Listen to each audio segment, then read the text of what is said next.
Om. Om.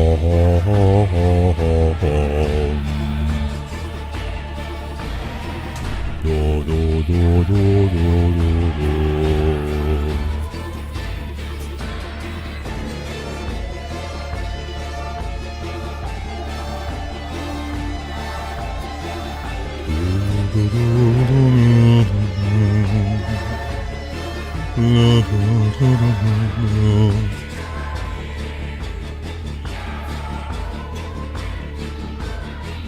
Yeah.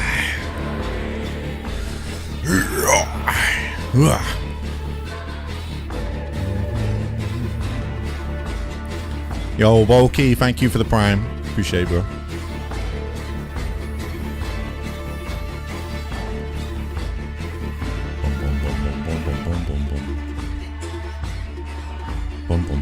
You do not want to miss this stream. Holy shit. Yeah, you're right, this isn't Mortal Kombat. I was getting my ass kicked by Nami earlier.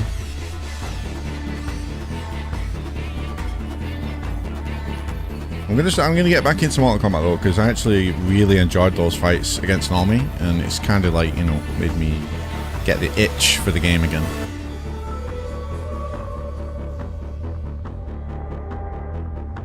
You fighting Nami when you get... Oh, dude, you know, we should all get together and do like a fucking tournament or something. That'd be pretty fun. Or like, get a custom, like, King of the Hill lobby or whatever. That'd be sick, man. Yeah, Nami beat me 30 times. I beat him 5 times. It was 35 or some shit like that. Ugh. I could not deal with his smoke. Like, I'm a Sub-Zero player though, so Sub-Zero's obviously low tier, but his smoke was just fucking messing me up big time. It was crazy. Yeah, the dev stream starts in... What time is it? 12 minutes past. The dev stream starts in about 40 minutes.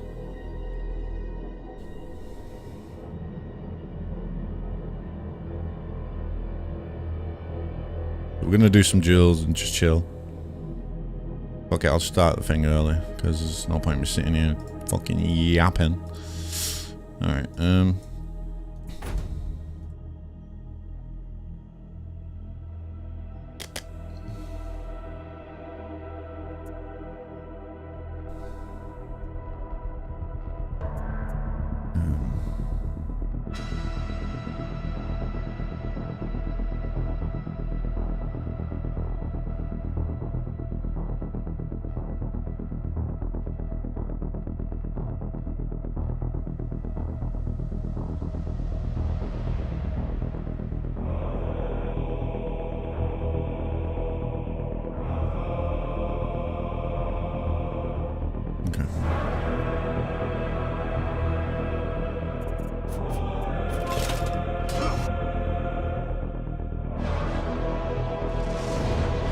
it is a Fear a Hero Fest.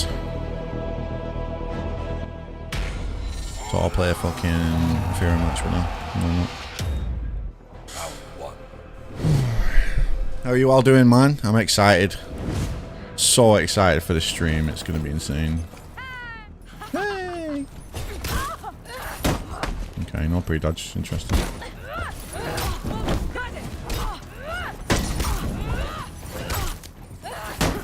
Pre-dodge again. Alright. Nice. Alright, interesting stuff, man. New finisher. Boom. It's a quick one. It's a quick one. That was the Hero Fest finisher. Very fast. Did you get a new execution? Yep, there you go. You just saw it. A very, very quick one. I'll try and get it again. Shit, man. This guy's level 1 for here. I didn't realise. Oh, I can't get that. What am I doing?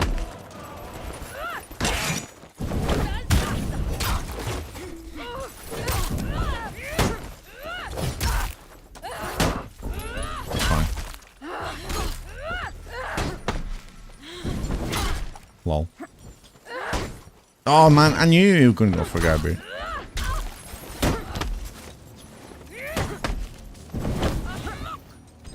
no panic dodge. Here we go. And that's it. Dead. Pretty quick kill time, I imagine. Oh, okay, you can't see kill time in duels because the skull, like, you know, just instantly comes up. You can only see it in team game modes. Crazy XE? Yeah, really good for 4v4, man.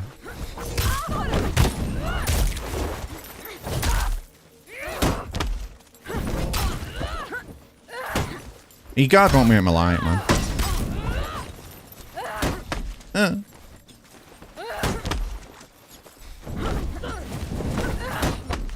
Okay. Wait. No XE, but it's fine. Yeah. Havok, do you want to know about the new Samurai Hero?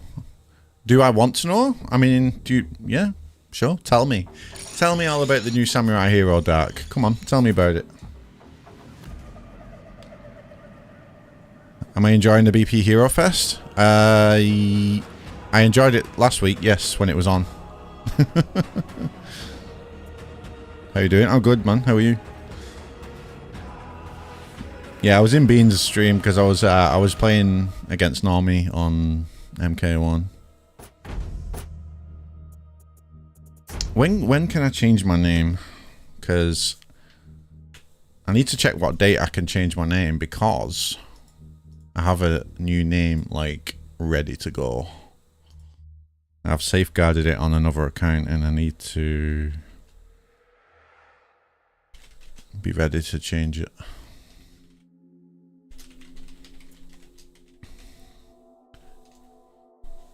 It might be the new hero skin name. You know, just a guess. What do you guys think is the new hero skin gonna be? They showed something on Twitter.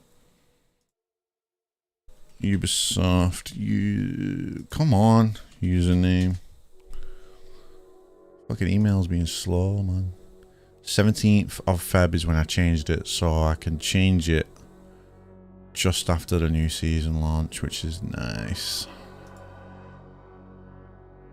Yeah, they showed let me show you.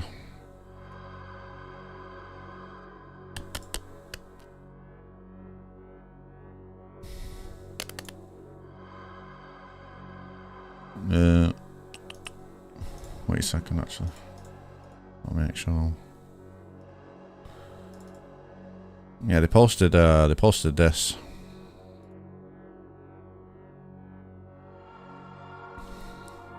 That looks like a new Warden hero skin to me. What do you reckon? Looks like a new Warden hero skin. Interesting stuff, man. What do you reckon of that? What do you think of that, boys? Ah, brother. No.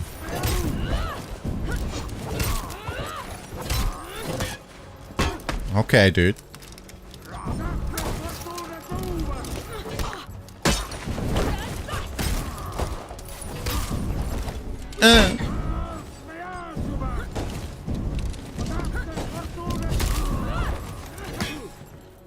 Fucking gladiator. Brother. What's that? Brother. Oh, what do you reckon? Do you reckon that's the new Warden hero skin? Why do you reckon? Why do you think that Warden gets a second hero skin before others get theirs? What do you reckon? Or is it not a hero skin? Or is it just somebody, I don't know, someone chilling? What do you reckon?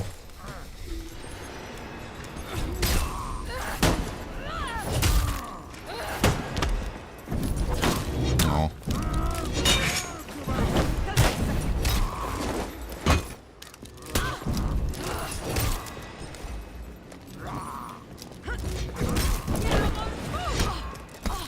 No, I fucking top lighted though.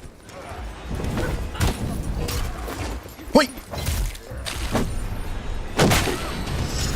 Warden OG. Yeah, it looks like that looks like a Warden hero skin that they showed, right? Yo, Raven, have a good stream as well, bro. I think it might be teasing something else. I don't know, man. Kind of looks like a skin to me.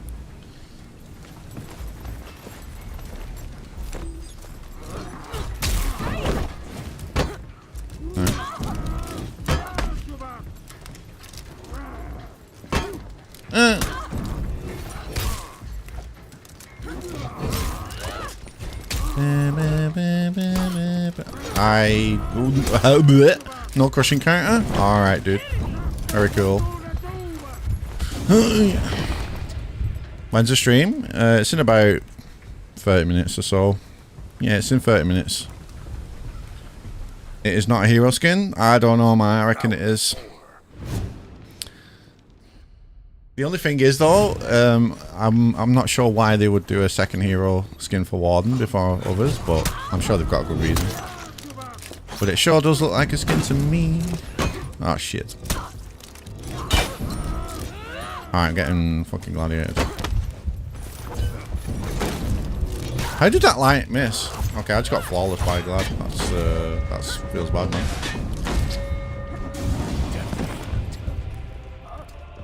Alright, in all honesty, I've just got to lock in because I'm just not even fucking concentrating right now.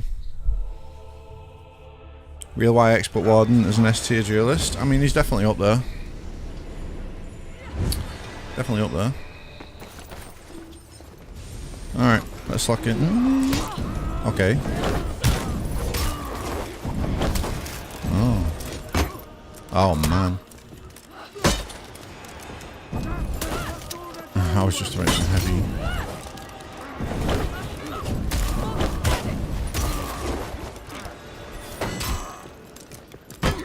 Man, why am I getting neutral guard rate?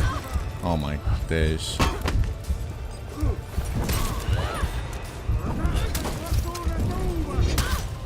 Oh man. Fuck off. Glad skin would be cool? No, Gladiator doesn't deserve a skin. Fuck that hero. Fuck Gladiators, bro. Does not deserve a skin. Back off. Did you do a BP bit? BP bit? I did, yes. I did. I did do a BB video.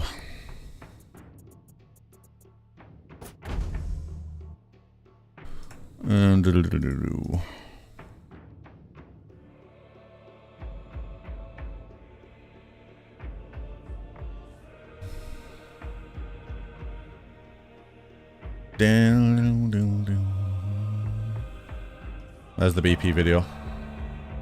BP Hero Fest is super, man. Get it? Because he's, you know, flying. Get it?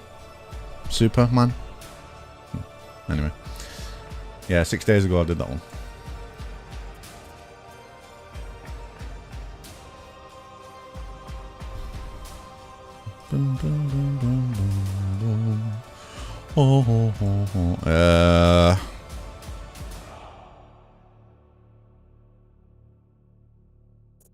Fuck it, I want to play Shigoki because he's fun. Need Shigoki skin with no top. Yeah, we need a Shigoki like a bikini skin. Yo, Danny, what's up? Yo, what's up, Run B? How are you doing? Yeah, we need a bikini skin for Shigoki, 100%. Everybody would buy that. They would make so much fucking money. Alright, I'm just gonna assert dominance and then leave.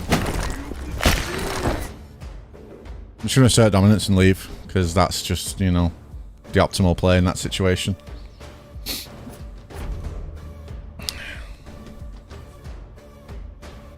Yo, what's up, Uber Fighter?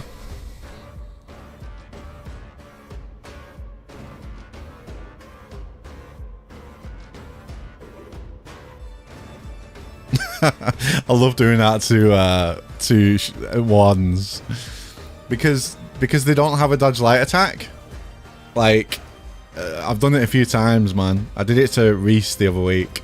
He was playing Warden. I just empty dash forward, hugged his dodge, and then left.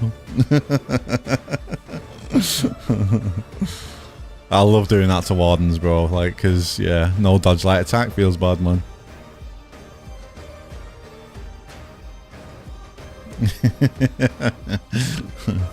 When does the stream start? In about 25 minutes.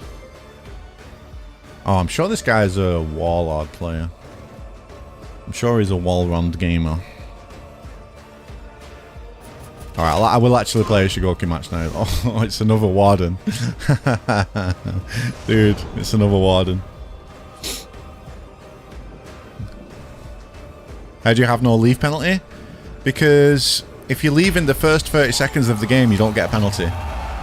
You have 30 seconds to leave, and you'll be fine. After 30 seconds, if you leave, though, you get the penalty. Oh, this guy's rep 70 warden. Alright, nice. Wow.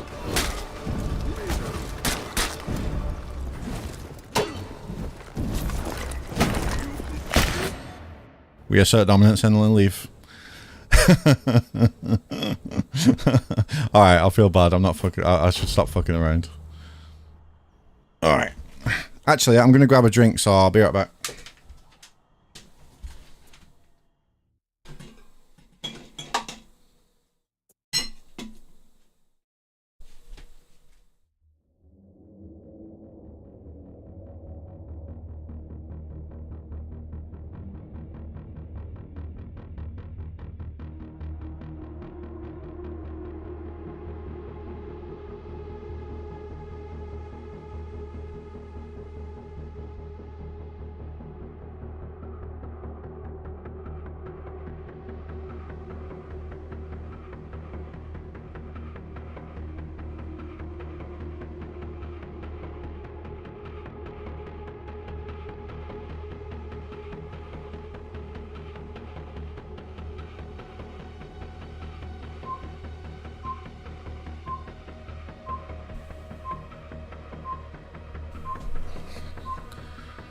Alright, let's go.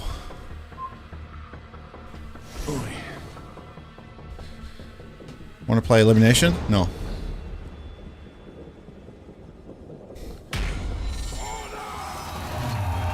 Yeah. Round one.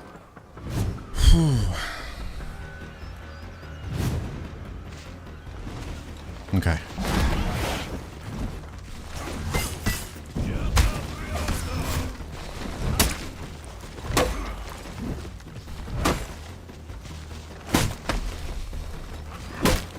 Punk.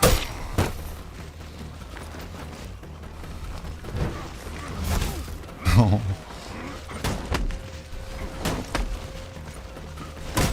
Punk.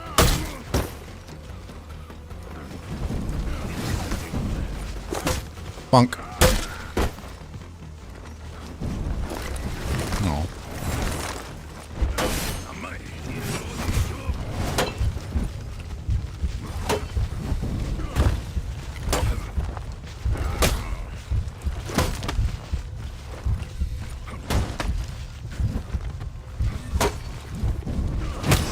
Okay.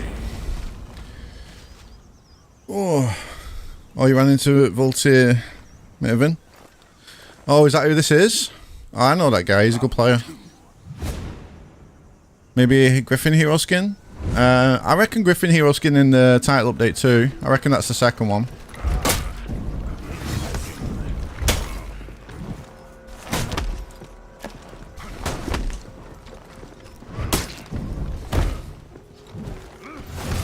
Oh, nice. I should have maybe hoped. Oh, he catches that. Nice.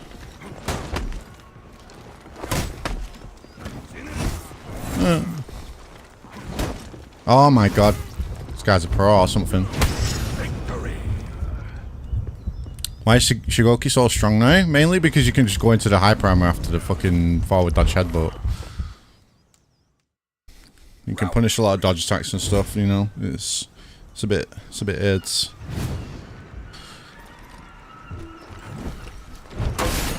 Wow, nice bar.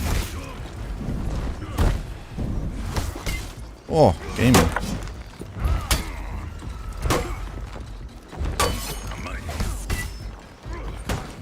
Oh, we go for the parry.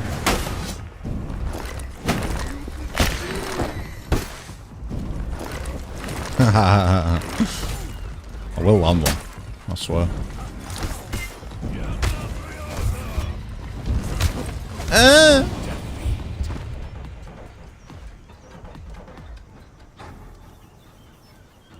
Shigoki's the reason why you don't duel anymore? Really? Round 4. He's not the strongest. I don't think he's... Like, Real YX put Shigoki as the strongest character in his tier list, but I don't think he is number 1. Oh, what? That wasn't a parry? Huh? Nice.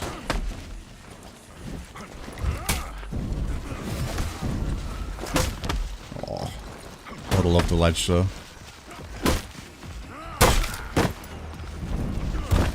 Damn.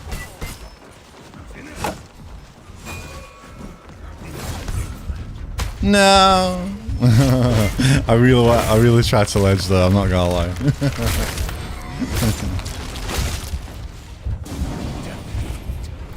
Dude, I can't believe he didn't get ledge there, man. That's crazy. Round 5.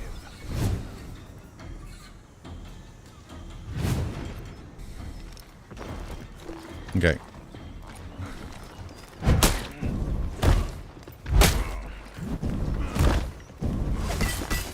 Nice light interrupts, man.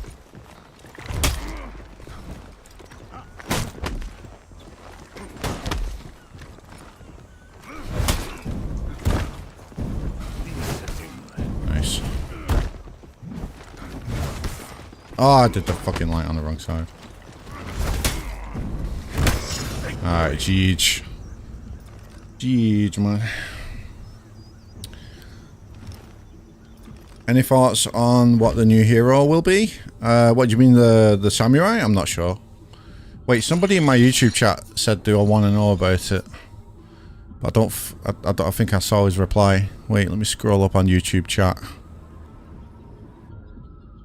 Someone in my YouTube chat said, do you want to know about the new samurai armor? I was like, yeah, go ahead, tell me. The new hero will be heavy with a minigun. Okay, dude, ban him. Ban that guy. That person was joking. Yeah, I've just saw it. I just seen it. Mods ban him. I actually don't have any mods. Never mind. Riposta.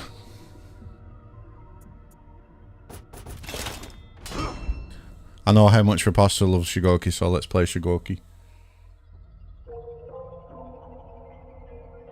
Shigoki's so fun to play, dude. Like, he's such a fun character to play.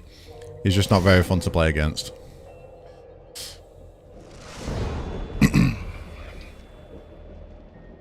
He's gonna dodge? Yeah, he normally dodges against Shigoki. I don't know if he will, though. I don't think he will because, you know, he's on stream, so I don't think he will. Round 1.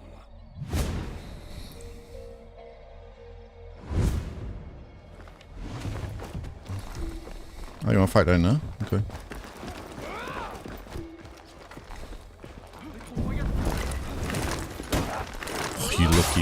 you lucky son of a bitch.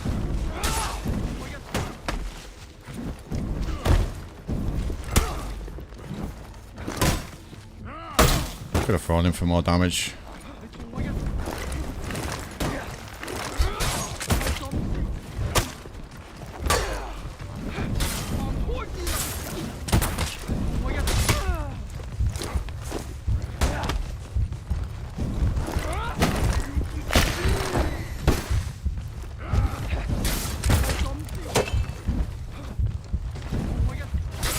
Oh. Yo, Vanity, I'm good. How are you? Shigoki has S tier fashion. I agree. Round 2. Yeah, I'm just gonna try and troll him and get neutral hugs. There's no point in tryharding against this.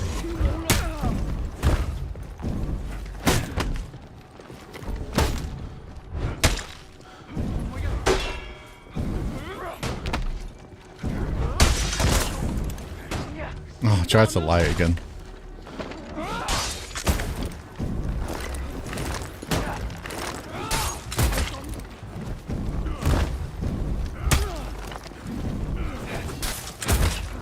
Oh.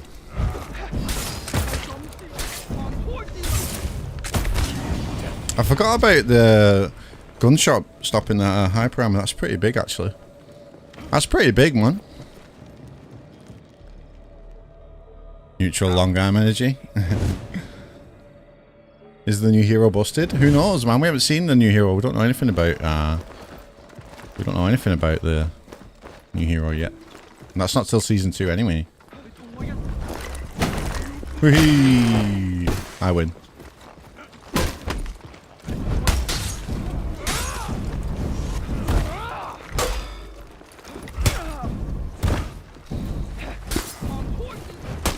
I can fucking like front block those as well, motherfucker.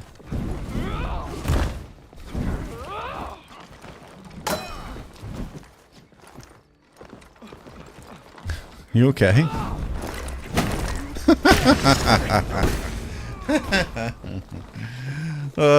Fucking armor pasta.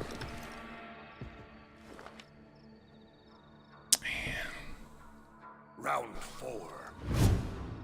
Yeah, the stream starts in about 15 minutes, 15-20 minutes.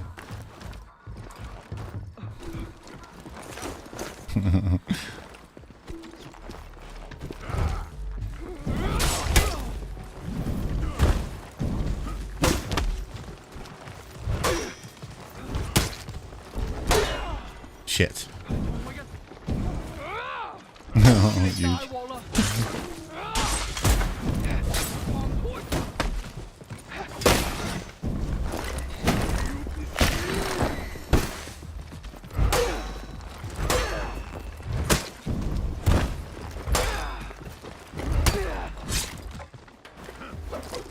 Blood Eagle without any blood. Let's go. That looks so stupid. I need to take it off. I need to change that because I actually don't have blood on because YouTube shouts at me. YouTube doesn't like blood. I always get demonetized. Round 5. How much to only go? Dude, Black Knight, I've landed lots of neutral hoods already.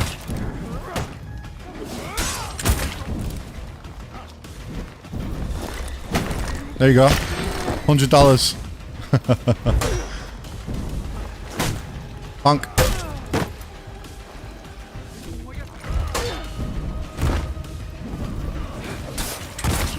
Yeah, that's a pretty nice counter, to be fair.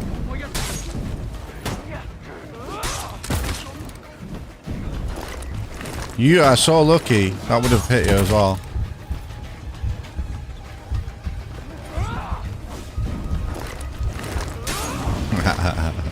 Good fight.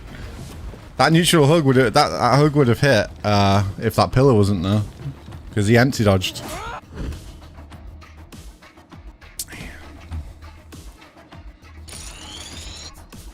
What am I drinking? Pepsi Max. No sugar. No sugar. 0 calories. Oh, damn. You're right, but only hug. Well, no. That's pointless.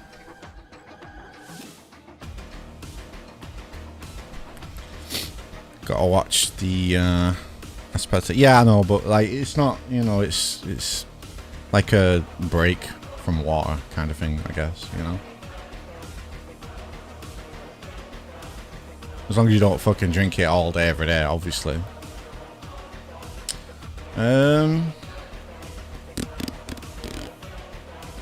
Who do I want to play? That is the question. Bit of wall round.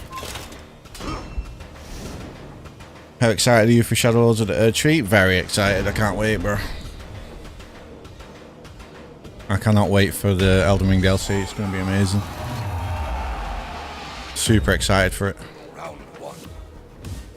Was Eren Yeager in the right? Well, yeah. I mean, you know, he pretty much had no choice to do what he did. He had absolutely no choice. I think personally the ending's perfect. I don't think they could have done it any other way.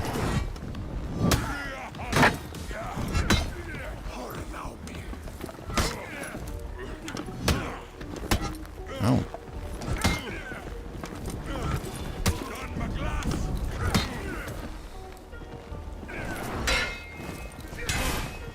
Fair enough.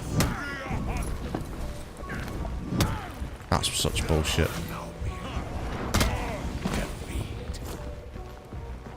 Havok playing Walter. Ooh. Round 2. Do I want to play Aramusha? I mean, yeah, sure. Yeah, I agree. Pepsi is much nicer than Coke.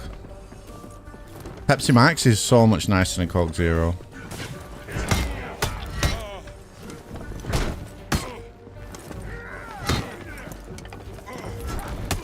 Oh, what? That light misses? On what planet does that light miss?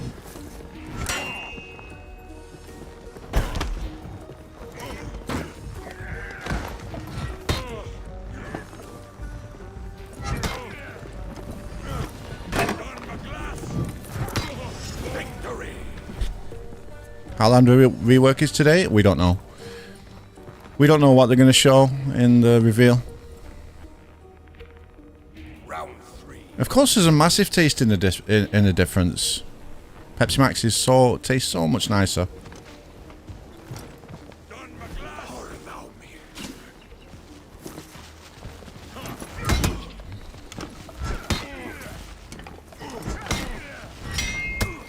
How are you gonna? Like, I've been fainting every heavy. Every single heavy I fainted.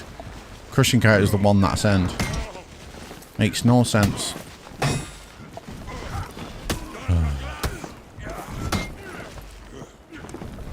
I don't understand.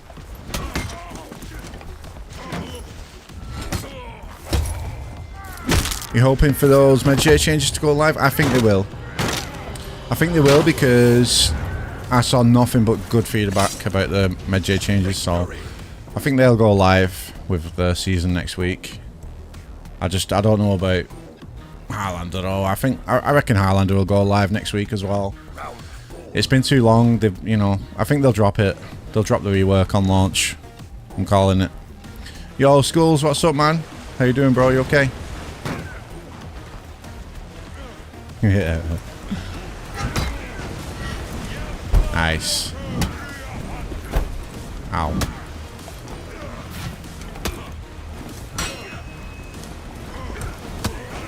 Man. Every fucking headbutt.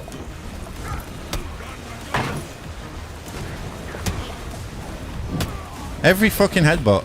He fucking dodge attacks. But every time I dash forward, empty dash forward, he doesn't dodge attack. Bit weird, isn't it? Yeah, Skulls. Hope you're doing well, bro. It's good to see you, mate.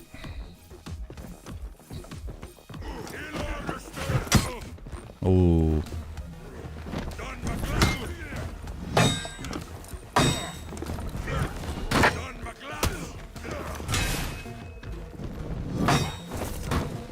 That's unfortunate, isn't it? Oh my god, the one time, man. Are you fucking kidding me?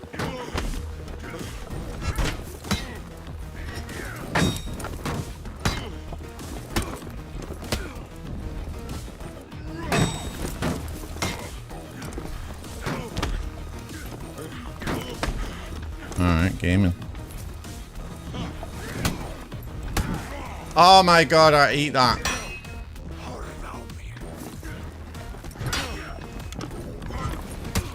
Dude. Fucking Christ, dude. So annoying, like.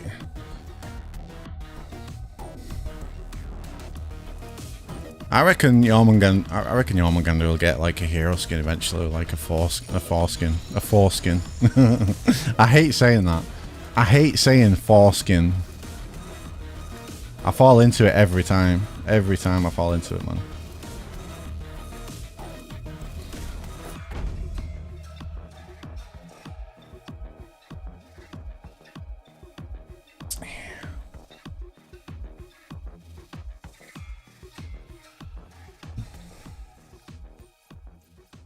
Super dead. All right, let's play Warden, so that we can get ready for the potential new hero skin. If if that picture that they shared on Twitter is in fact a skin, then I'm going to be very excited for that. Oh, not another Griffin. Fuck off. Fuck off, man. Saul says remember to parry. Okay. Oh shit. What's up, Saul? I missed you there, buddy. How are you doing? Are you streaming the reveal? Yo, thanks for the 100 bits, bro. But I appreciate that, bro. Why is Saul not VIP? Let me sort that out in a minute.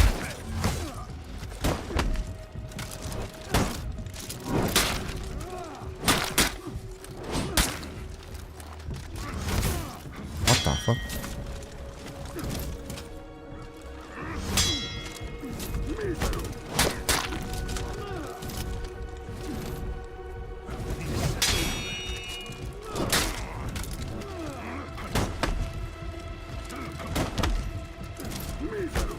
Bro, he's not budging on the bash. I need to condition him with some level 1s.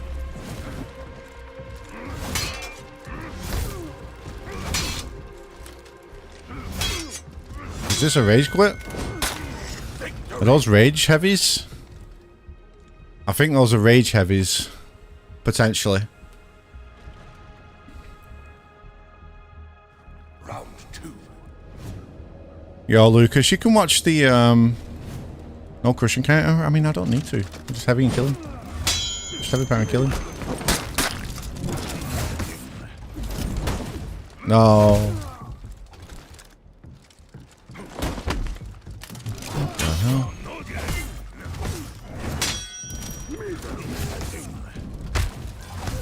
This guy's weird, man.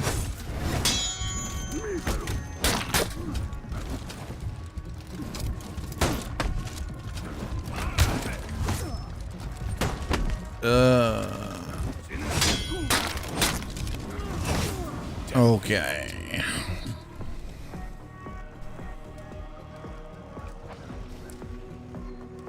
What's the reveal? Year 8.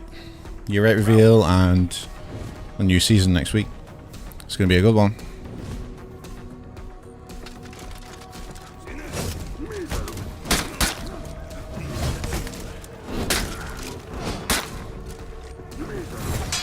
Oh my god, we don't parry those. That's crazy.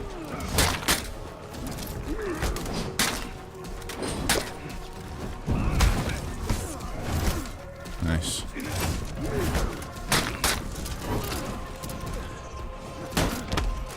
Fair enough.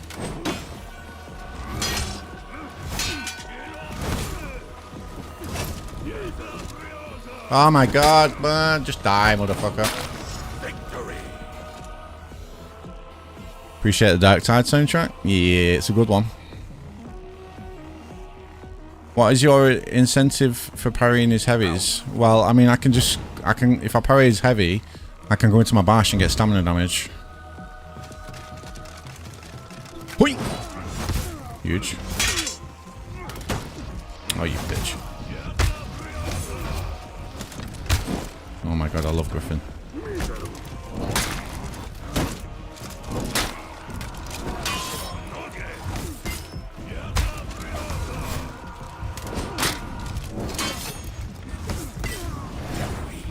I love fighting his character.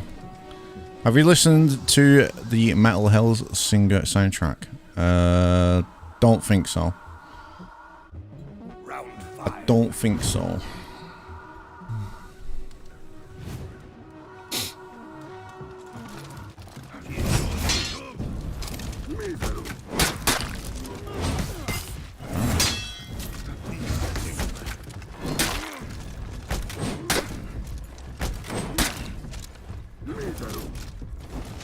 Uh-oh. That's not good.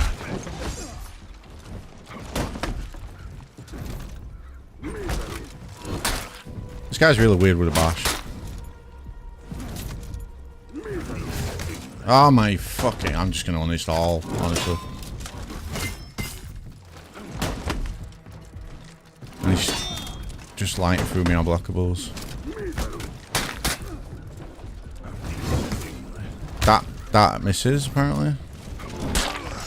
Holy fuck, man. Oh, that was painful.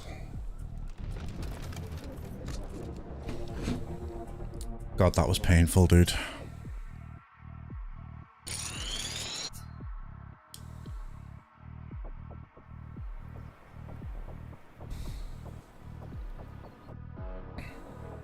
Yo, Moko, thank you for the 2 gifted subs on Twitch. I appreciate you, bro.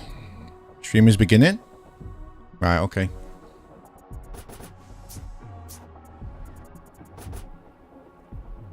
So it is. So it is indeed.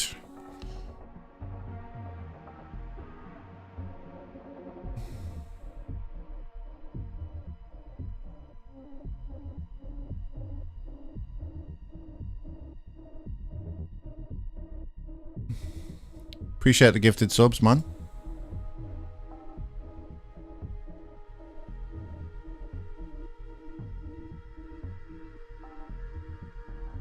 Should I watch it on YouTube, actually? Twitch is kind of slow sometimes.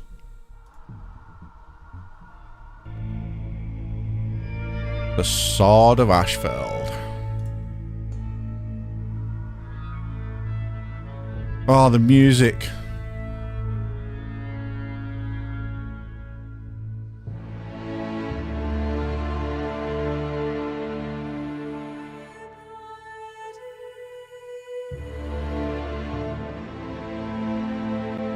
Oh, beautiful.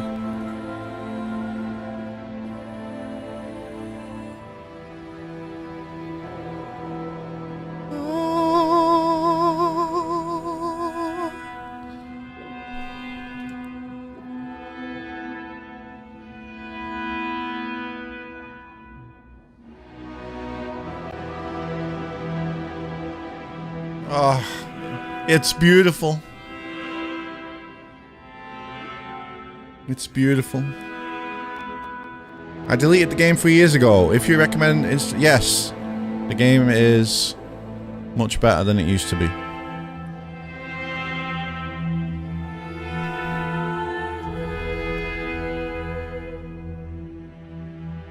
Time for another wait. I mean, yeah, it's only 8 minutes. It's only 8 minutes, man.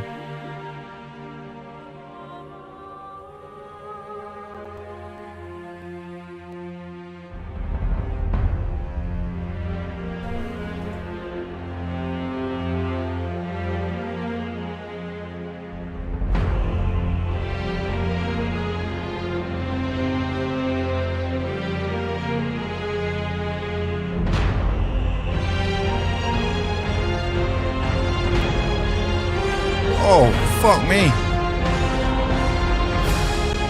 Oh, dude, that shit be going hard.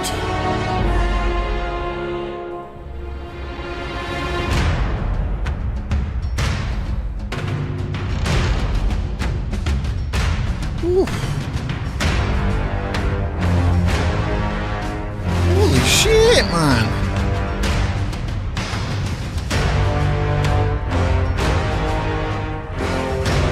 Yo, I've legit got goosebumps, man. I have legit got goosebumps. That is insane.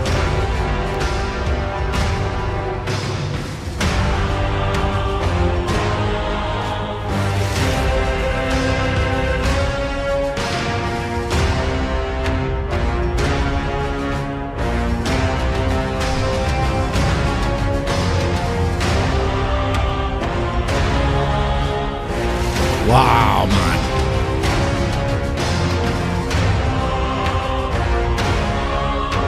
Wow. That is incredible. Seriously.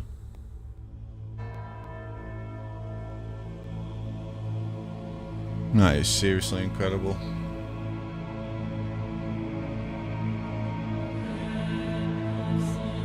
Yo, Twitch is a few seconds ahead, man. Yo, fuck YouTube.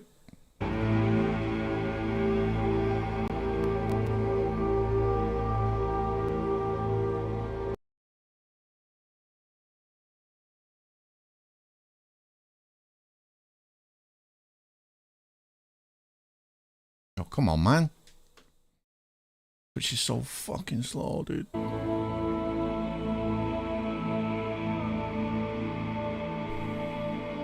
We're getting out of Asheville with this one, boys. Yes, we are, mate. Yes, we are indeed. Ubisoft leaked Elden Ring DLC final boss music. Ah, no, man. That literally went so fucking hard.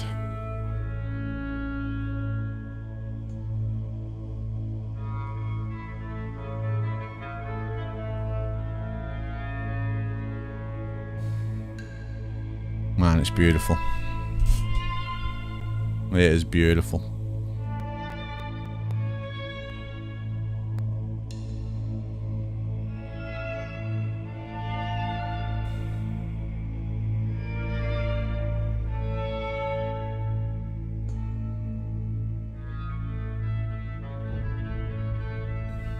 Yeah, I got goosebumps when it was going crazy though.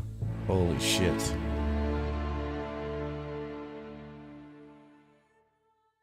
Oh. What's happening? We hit 35 million players. Year 8 in For Honor. It's going to be amazing.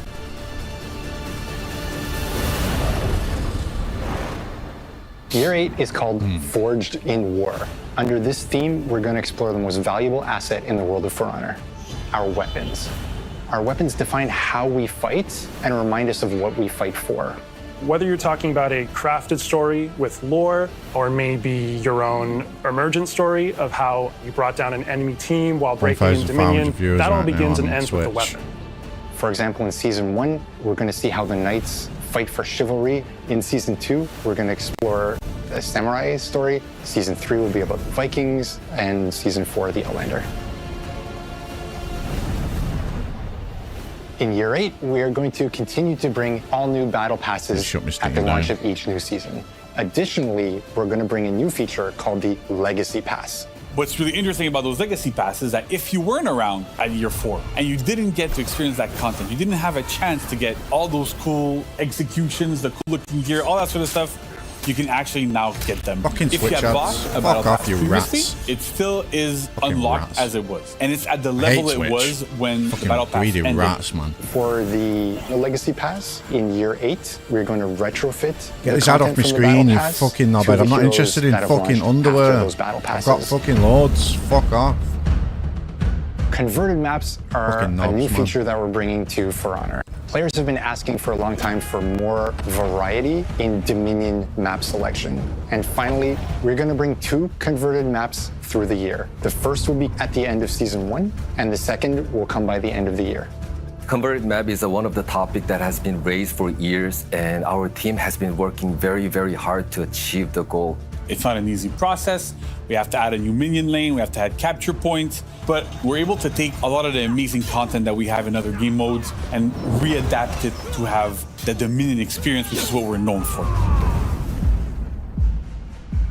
I am so excited about the heroes that are coming. Yours For are Honor all in Year stained. 8. Fuck off, man. The first will be a samurai in the middle of Season 2, and the second will be an outlander in the middle of Season 4. Season 2's Samurai Hero will be very unique and distinct because of Samurai is aiming for the mastery, and that this mastery of the weapons are going to be the key Yeah, Cathedral of is, this new hero.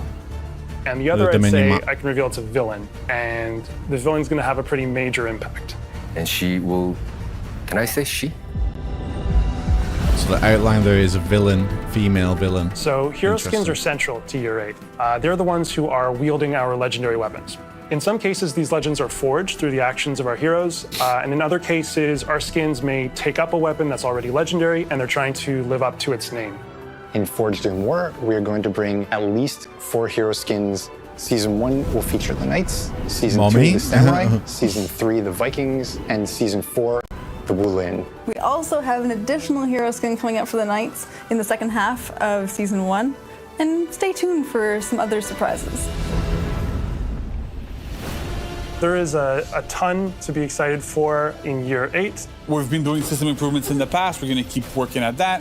Make sure that whenever we play, it's fun, it's engaging, and it's fair for everyone. For Year 8, for our testing grounds, we're going to be tackling a couple of different things. Try to help the overall health of the game.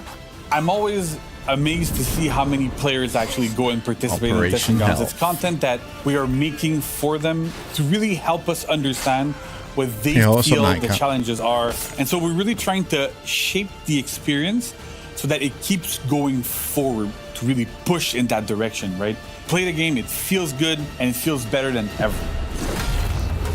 To For Honor fans, I just want to say thank you very much for trusting us and being with us. Check out Year 8, it's going to be amazing. See you on the battlefield. Awesome. Very excited. Here we go, boys and girls. Let's do it. Let's fucking have it, man. I'm excited for this. Very excited for this, man.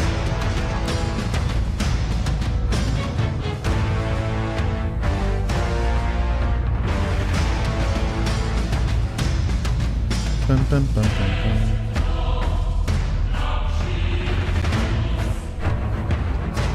Sword of Ashfeld reveal. Let's go, baby.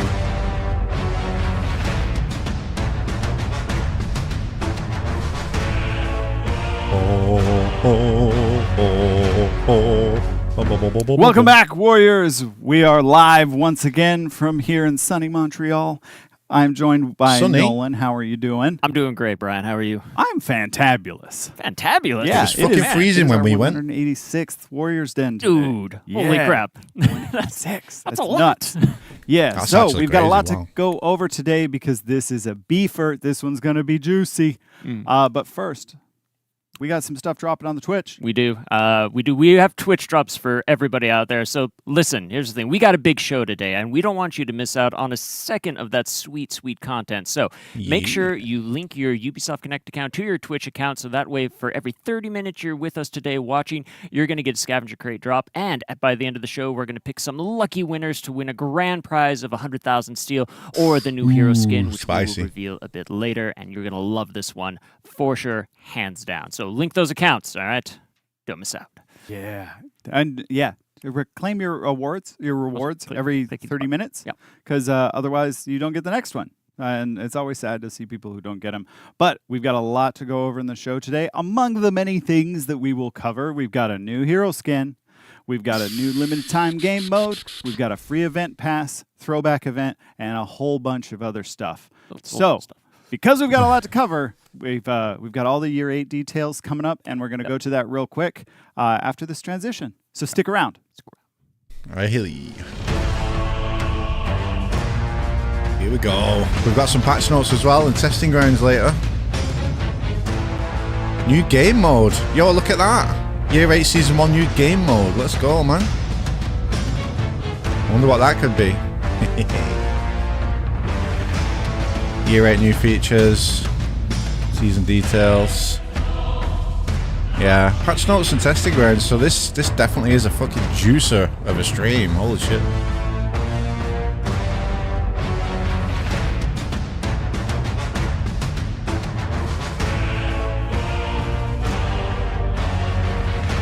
Any patches in this den? Yeah, we've got patch notes and testing grounds. This is a juicy one. They weren't lying.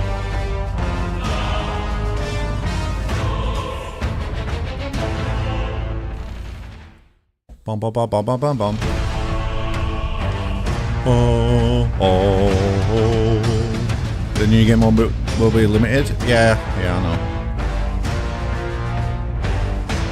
But hey, if it does well, who knows? It might become a permanent thing. Who knows, man? You guys are gonna have to. And we're back. Short transition. Let them know if you like it or not. And in the time it took to do that transition, I was joined by Steph. How you doing? Doing great. I'm super hyped for being here on the Warriors Den today. Thank you.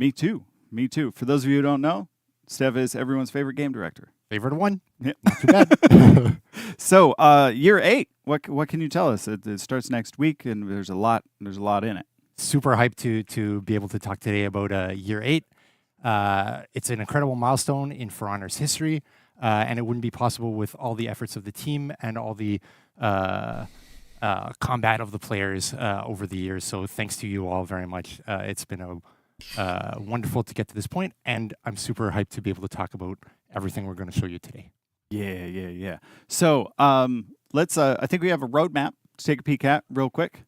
So we got a lot of stuff coming in Year 8, Forged in War. So can you take us through the roadmap real quick? Yes, Move of course. myself there real Forged quick. in War is a year where It's we're not going covering to the date. explore and celebrate our weapons. So each of the seasons is going to take a picture of the most valuable asset in the world of For Honor, the weapons. First off, Season 1, we're going to look at it from a Knight's perspective. The Knights are all about chivalry, and we're going to see that reflected in their blade and all the content through the season. Season 2 is going to be a samurai story. Season 3 will be Vikings, and Season 4 will be about the Outlanders. awesome. I'm looking forward to it. I'm super excited to reveal stuff about night season today because there's some stuff in there that players have been wanting for a while. Should be super fun. Yeah, as you see there in the season just behind us, we've got hero skins for the night. In Season 1, you'll see one in TU1 that we're going to show today. And then TU2's got one as well. That should be pretty awesome. Super secret. Yep, pretty cool.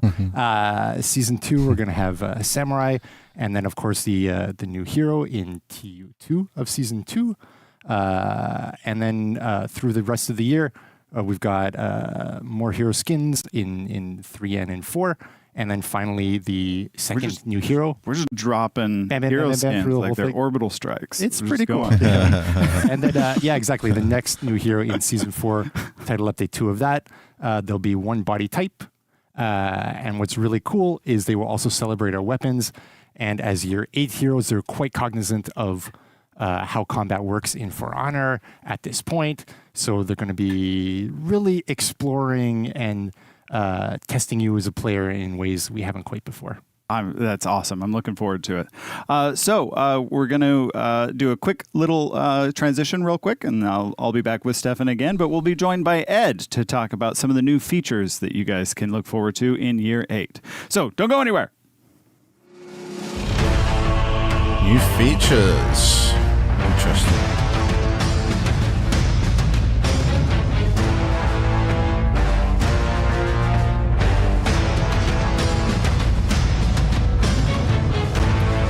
Lawbro hero skin, you think? You reckon? I don't know, man. I don't know, mate. I don't know, man.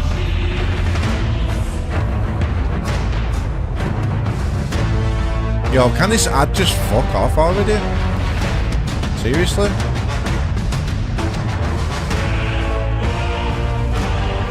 Take a quick picture of this. Quick snapshot.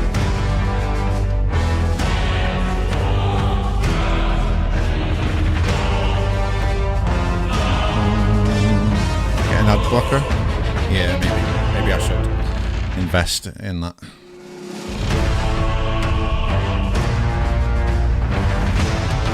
I mean, if I went to, I should probably just watch this on YouTube, man.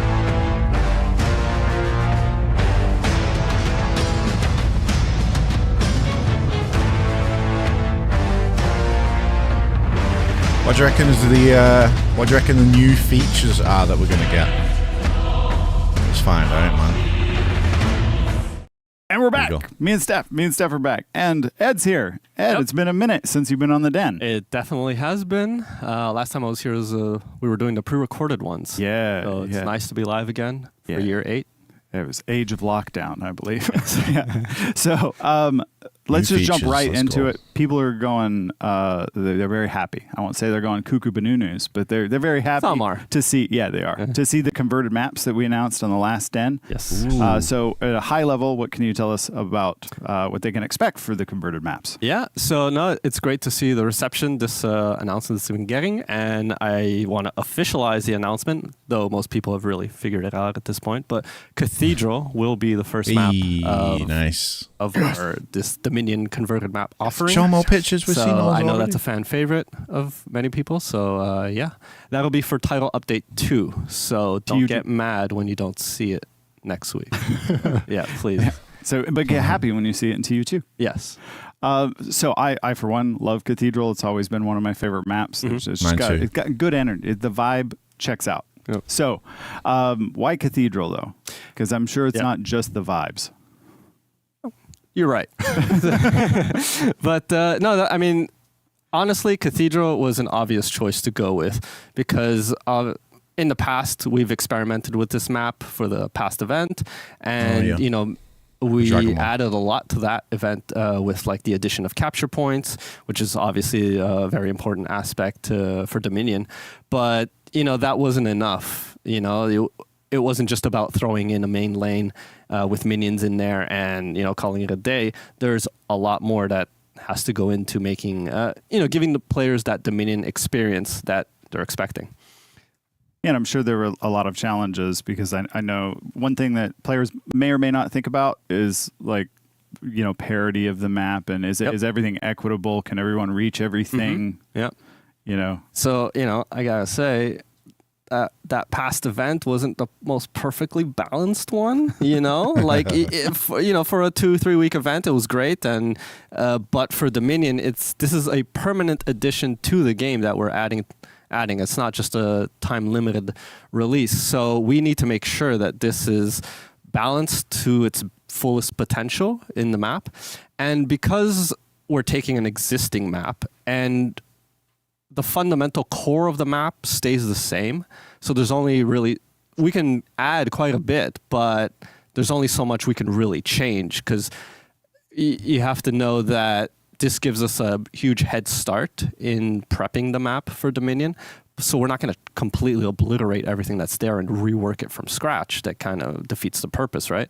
So trying to get that balance that you're mentioning, the run times from spawn to capture zones and all that, we had to just pull every trick in the book just to get that parity there. And that's what players would expect from a Dominion experience, and not have it completely unbalanced. Yeah, people don't realize I know some of the maps we're looking at converting, they take place away from like major areas or major points of interest within the world of Heathmore. And so taking these kind of like out of the way places like an abandoned cathedral, right, or a ruined cathedral, I should say, and converting that into a map, I'm sure poses a lot of challenges. So really what goes into converting maps, so players can understand, like, it's a lot of work, guys.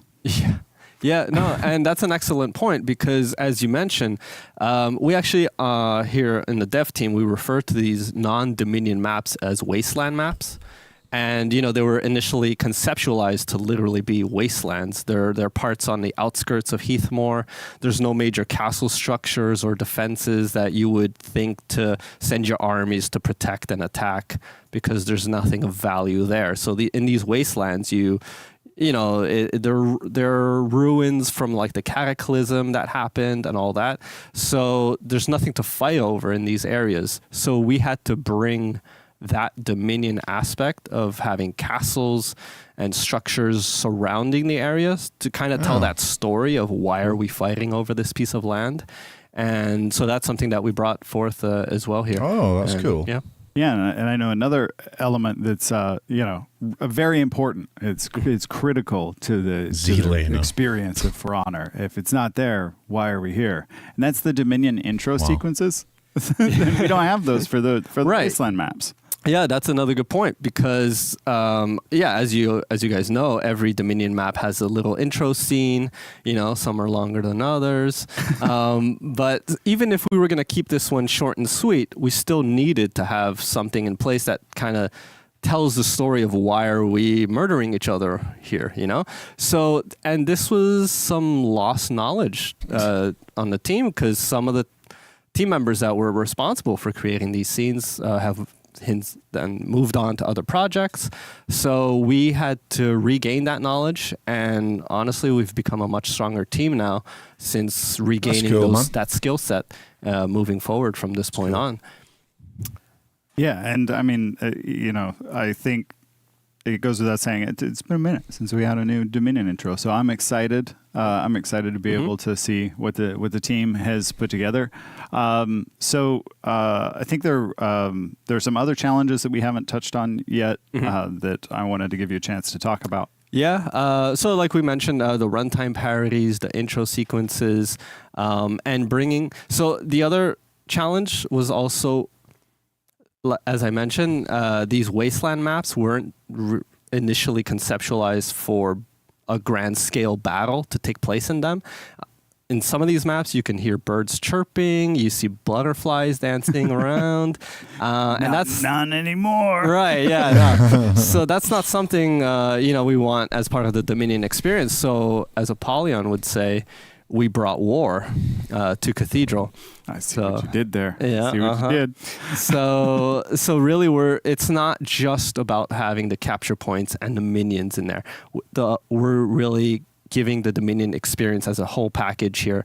You have your attacking armies, your defensive armies, catapults flying around and arrows. We love catapults. We're really, that whole war feeling. And the sound team really brought it as well because they had quite a bit to rework in terms of the sound around the map. Because I'm excited to hear the sound, that man. ambiance needs to be there. Because it like I know cathedral, when, it echoes people are inside. probably writing like suggestions in Reddit threads and stuff. They're like, "Oh, we'll just do this and take that and gonna put sound this so on good. it, and like we'll be fine with it." But Yeah. the reality is, like, the team really wants to deliver Absolutely. a polished, well-rounded experience. Like, we don't want it to feel like we just went Control C, Control V, like, and then that was it. And so I know the team put a lot of work into these conversions. Yeah, Excited to see it, man. Honestly, I want to just take a moment to shout out our tech team, our VFX team, our sound guys, our modelers and art teams. Honestly, it's a whole group effort to bring this to life, and I couldn't be prouder. Awesome. Well, thank you so much for joining us and talking about the converted maps. But we've got more to talk about because as we talked about on the last Den, and I know not all of you were here for that one, but you're here now.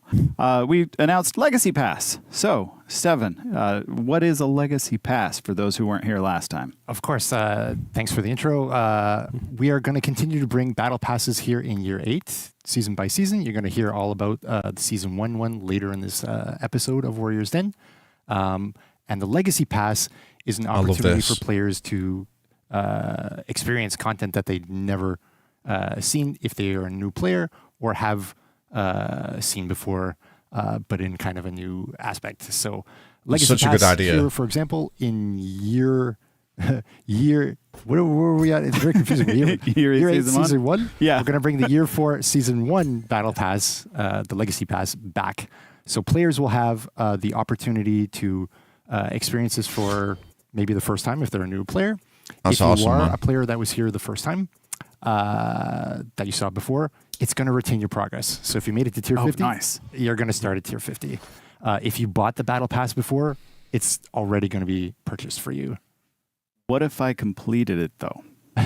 Then there's still, of course, a new tier 101. Yes. And it's going to have retrofit content from that battle pass for the heroes that have launched since that battle pass. Oh, nice. That's was really live. cool. Yes. So, for example, Warmonger, Aztec, Ocelotl, I'm sorry, the heroes that have launched since. Yeah, it's such a their good battle idea pass that they're content doing will this. be in that tier 101. So there's something new for everyone to get. Nice. So I just pick up where I left off. If I finished it before, there's still an interest in there to get it. Exactly. And then that grind is not too bad either because there's simultaneous progression between the new pass and the legacy pass. Oh, nice. Yeah, no concept of like an active and a passive, nothing like that. You just complete your match, you'll get your rewards, and both passes will progress. simultaneously. 2 birds, 1 stone. Easy peasy. So something cool for everybody, and at the very least, it's a new free track for you. Yo, Yeah. thank you. So Thank you for for those the of you $3, bro. wondering about prices, the Legacy Pass will be $9.99, same as the Appreciate it. Battle Pass. But if you get the bundle, it's free. It's the same price, so it's $25.99 in the bundle, and that comes with you get your tiers, you get your all the stuff you guys are used to getting, as well as the 20% boost. So it's a good deal. It's a good deal. It's free real estate. So one note: the battle bundle the price is not dynamic. So if you bought the year 4 season 1 pass, you have to pick up the legacy pass. So yeah, but I think that covers everything, right? Yeah, totally. Okay. Forward to it. So at least on that note. So we've also got a FAQ for those of you who are wondering about nitty-gritty details on the Legacy Pass. That'll be going up on the website today. But I think we have one other thing to talk about, right? I think there's something more. We're giving more of something. We're doing Yes, what is so I can't so remember. it's year What 8. is it? It's a great time to raise the reputation level for your heroes from 70 to 80 now. Yo, rep 80, It man. should be nice for everyone to show off their heroes a little bit, especially at the Oh, max. wow. And here to really make sure everyone on the battlefield Holy knows shit. that you are a max Rep level 80. hero, rep 80. Yeah. Wild we've berry got a new material at rep 80? That's hot pink. insane. It's called Wild Berry. Wild berry. Holy shit, man. You evil man. I wanted a hot pink material this whole time, and you put it behind an 80 level rep grind. No If you're way, dedicated, man. You're going to show it off on the field eventually. Hey, people are going to know. where my warden stands. Drink up that wild berry. So year 8 also means a lot of new stuff. We got 80 reps now, but we've also got new editions of For Honor coming out. So we worked on improving our offers for our players, and with new offers, as you just saw, comes new art. Let's pull up the list. We've got the standard edition, the gold edition, and the ultimate edition. Oh, and, that's awesome. They're kind of more centered around hero packs and unlocking packs of heroes. I love the artwork. The ultimate edition had been out for a long time. There were a lot of heroes that weren't included in it, so it over time it wasn't as ultimate as it used to be. So we wanted to refresh those offers for players, especially new players coming into the game, to give them a little bit more diversity and choice of what they want, and just kind of make the offers a little bit more up to date. I'm going to try and get world's first rep 80 value. Warden. And I know that's mostly for like new players, and most of you probably own the game. I'm guessing that's why you're watching this. So world's first rep 80 Warden. How's that sound? Appreciate you sitting through that. But you know what will benefit everybody is starting on March 14th. You get arcade mode. You get arcade mode. You get arcade mode. Everybody gets arcade mode. Yes. So we're bringing arcade mode to the passes. That'll be on March 15th. Everybody gets it for free. We've got a huge year ahead of us. Thank you, Steph. Thank you, Ed. Yep. Don't go anywhere because we have a season trailer for you, and then we will be back with all of the details for year 8, season 1. Thank you. Check it out. See you on the other side. Here we go. Season trailer. Yo, look at that skin, man. Oh my fucking days. Did you see that Warden Before skin? The doom, when knights stood mighty and proud, there passed a sword of legend, only to the most gallant. It was meant to protect, to unite. But after the cataclysm, all was lost. My days. In the chaos, the sword fell to me, a lone warden. I would wield it true, to aid those in need. Wow. As for the rest, the desperate few, those who would pillage and despoil, I would fight.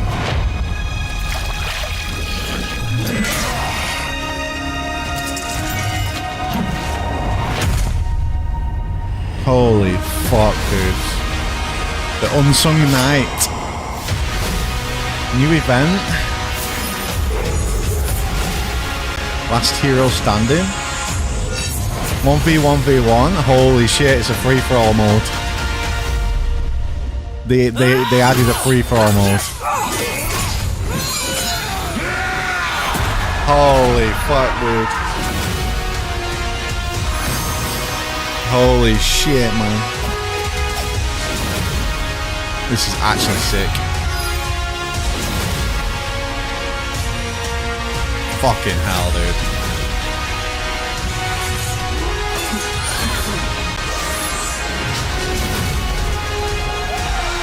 Was that new animations for the Warden? New side attack?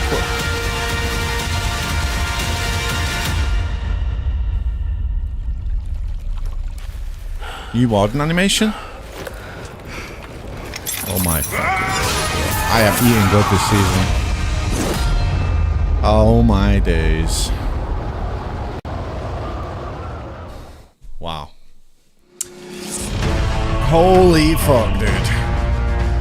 A fucking free-for-all mode? Warden skin? Rep 80 increase? Dude, we're only on fucking 2 out of 8, man. We're not even like a quarter way through the fucking stream yet. Welcome back, Warriors. That was an incredible trailer. It was like legit my first time seeing it too. Wow. So like I'm really excited. That's so good. I love the people who make our trailers. Like it's just it's always incredible. So it's cool. We saw a lot of really neat content there, and I think we're ready to talk about it a bit. And again, Steph, thank you for sticking around with us to dive more into that. Of course. It's great. And joining me on the couch as well to dig even further into these details on Year 8 Season 1, we have Andre, our game writer, and Raphael, our local historian. Hello, welcome. Thank you for having us. Yeah. Always happy to be here with you, with everybody. Oh, Well, that's so nice of you to say. Well, we're happy for you to be here as well. So, but let's dive into it. We have a lot of details in Year 8 Season 1. It's a huge season. It's absolutely packed. We're teasing a lot through these trailers and stuff, but Steph, do you want to walk us through some of the details, the nitty-gritty? What are we getting into? Holy Absolutely. shit. So let's introduce to Year 8, Season 1, The Sword of Ashfield. So this is our opportunity to explore mode, though. what does your weapon crazy. mean to the knights. It'll be about chivalry. It'll be about protecting the weak. These guys are going to talk all about it. More we'll talk through the show. But that's really what's in a knight's heart, protecting others. I like it. So let's check out what all the content means to support this. Absolutely. I can't wait. So title update 1, that's March 14, in just a short week from now. Let me move down here. Of course, we're going to bring a new battle pass that's going to celebrate chivalry, the knights, all this kind of stuff. We're going to bring a new legacy pass. So it's Year 4, Season 1, complete with Tier 101. Nice. And all the stuff that goes with it. So that's super cool. Launch event, you got a bit of a hint of that in the trailer just before this. Last hero standing. With chivalry, of course, we're going to use this opportunity to also bring a bit of nostalgia that also Andre is going to talk about, but really fulfill the promise that was in the initial trailers of For Honor, Knight versus Samurai versus Viking. You're going to get the chance to experience that for yourself and any other combination you like, of course. March 14, we're not done with that yet. Free for all mode, I can't Warden wait. Hero Skin. You saw the Unsung Knights, and Andre's going to give you the backstory, and others going to talk about and show the skin. So look forward to the rest of the Warriors Den. We've got a testing grounds with anti-gank. JC, I think, is going to give the rundown on this, as well as some balancing. We've got Hero Fest on the April 4th, 11th, and 18th. Look forward to these. And, of course, a throwback event later in the title update. Night of the which will be right at the Champions. champions. Nice. And that's just TU1, right? We got a whole other half of the season. Right? I'm already out of breath, but we're going to do title update too. Anyway. So, One hero skin. new Yeah, hero let's skin go, again. That will go into the Knights gang. You're going to see some new navigation animations, maybe some other stuff. So really look forward to this. I know everyone backstage is super hyped and so on. So, but that's next Warriors then to Cathedral converted map. Edgar talked all about this, and I can't wait. It'll be a great opportunity for new converted map to Dominion, a new opportunity to kill your friends and other players in a the most chivalrous way possible. Chivalrous way possible. I heard there's about 2 killing night skins this butterflies season, so too. don't I'm now complain. picturing doing that. Hide forever. But it'll be a There's great another new one on opportunity for April- a in variety of April. players. So I can't wait. New armor variations. These are for the Knight and the Vikings. We've got a third throwback one, event hero skin, kicking I off the imagine. season, or kicking off the title update. I'm sorry, and then 3 new hero fests as we Fucking like to third do one, through the hero title skin in update, April. and another throwback Oh, event no. later in the title update. Wow. Yeah. So absolutely stacked. I know I keep trying to count too, but I keep losing count. My math is terrible. But if I had to measure that, I'd say it's a lot of content. So I think that's a pretty reasonable metric there. So Something for everyone to enjoy. I hope. something for everyone. Absolutely. I think that rings very true. Very true. So thank you, Steph, for that. So, as we go a bit deeper then into this season, we've talked about being a bit more Knights, big throwback to, our original launch trailer. Andre, do you want to share with us the lore? What is the lore behind all of this, the story behind our season here? Let's get into it. Yes. So the inspiration for this season was the original story trailer from 2016. So the one with 3 heroes fighting over a puddle of water. That's why we're big on the nostalgic factor, as Stefan mentioned. We really wanted to go back to our roots and tell a story that felt timeless to the world of For Honor. that's so sick. That's why we're set post-Cataclysm. It's a dark time. It's a chaotic time where our heroes are fighting for resources. So this is really vintage For Honor that we're talking about. Nice. And in the immediate struggle to survive, you have many heroes that have also kind of forgotten their values because they're really just trying to survive themselves right now. One big exception is our hero skin, so the Unsung Knight. She is a lone warden that still fights to protect the weak, still fights to protect the good. And others think that, this is kind of a crazy, controversial thing to do again, because, again, this is like a survival of the fittest time right now. Many people are just fighting for themselves. And the reason that she's fighting selflessly is because she wields a very special sword. This sword really embodies the values of chivalry because it traces back to an empire of knights that were known for their chivalry. They were known for protecting the weak. They even passed this sword down through a succession of knights to only the most gallant, as you heard in the trailer there. And this line has continued unbroken all the way to our hero skin now, but that line is just holding on by a thread post-Cataclysm. And there's even a legend associated with the sword that one day would come to be wielded in a dark time to unite the common people. Yeah, under look at one that thing banner moving once on more. the sword. That's If you haven't sick. figured it out, this is our first legendary weapon of year 8, and it's called Valor's Edge. Nice. Valor's Edge. Super cool. Oh so, my God. so we're in the darkest time right now. I don't know if we'll call it the darkest time. Yeah. To be fair, we've had a she's lot so of fucking Post-Cataclysm is beautiful. always man. pretty dark, yeah. It's kind of a whole Oh my sequence of God. just dark millenniums there, which is Yeah, it's just the whole thing is pretty dark. Yeah. Shit on fair me. enough. So yeah, I mean, what better time than right now for this Holy sword to shit. show back up? And again, you talked about this the hero skin a bit. You started hinting at it. Do you want to go into a bit more detail Solid on helmet. the skin Yeah. itself? Yeah, so this is a skin that's long been requested by the community, and with good reason. It is our knight from that story trailer, from that original 2016 trailer, fighting a Viking, fighting a samurai. So we figured this is a perfect hero for a nostalgia season because it's a hero that we're all familiar with. Our fans know her, but we've never heard her story until now. So that's why she's called the Unsung Knight. And unlike the Alright, relic dude, heroes what the who were flip? mythologized and then forgotten and rediscovered again, Shit, I'm pissed on nobody me knows right her story now. whatsoever. No, There's I'm no just record kidding. of it whatsoever. So she really saves Oh, Ashfeld, God. but anonymously. So she's not unlike many of those That helmet unknown is so warriors sick. that have really shaped the course of human history, maybe, saved their nations in the shadows. Nobody ever heard about them. They never became famous for it. I'm so happy. And if you want to know more about the Unsung Knight and where did she get her sword, after all, if they're all gone, these knights, where did she get it? Our short story answers that. So Yo, I want a picture the of that. Squire is what it's called. All 3 parts will be available at the launch of the season, March 14th. Yo, I want a picture of that. You'll get your answers there, but I will say you won't get all your answers this season. We do retain quite a bit of mystery, such as the nature of this empire, how it fits into the wider For Honor lore. And so there's a lot of clues there Dude, for I hate my Switch. lord It's junkies so to ferret shit. out. And That's me. Yeah. yeah, I actually hate yeah. Switch, yeah. man. And invite you to check it out, March 14th. Cool. That's awesome. Can't wait to read it. Thank you so much for those extra What's up, details babe? again. And the skin is just looking absolutely incredible too. I remember the first time we had talked about it like internally about wanting to do this and realize it. There's a lot of questions about it, but seeing it for the first time like in game and like getting to play as this Unsung Knight was it just looks incredible. It's wicked. So Yeah. really excited for that. And again, you will all at home get a chance to play the Unsung Knight next week, March 14th.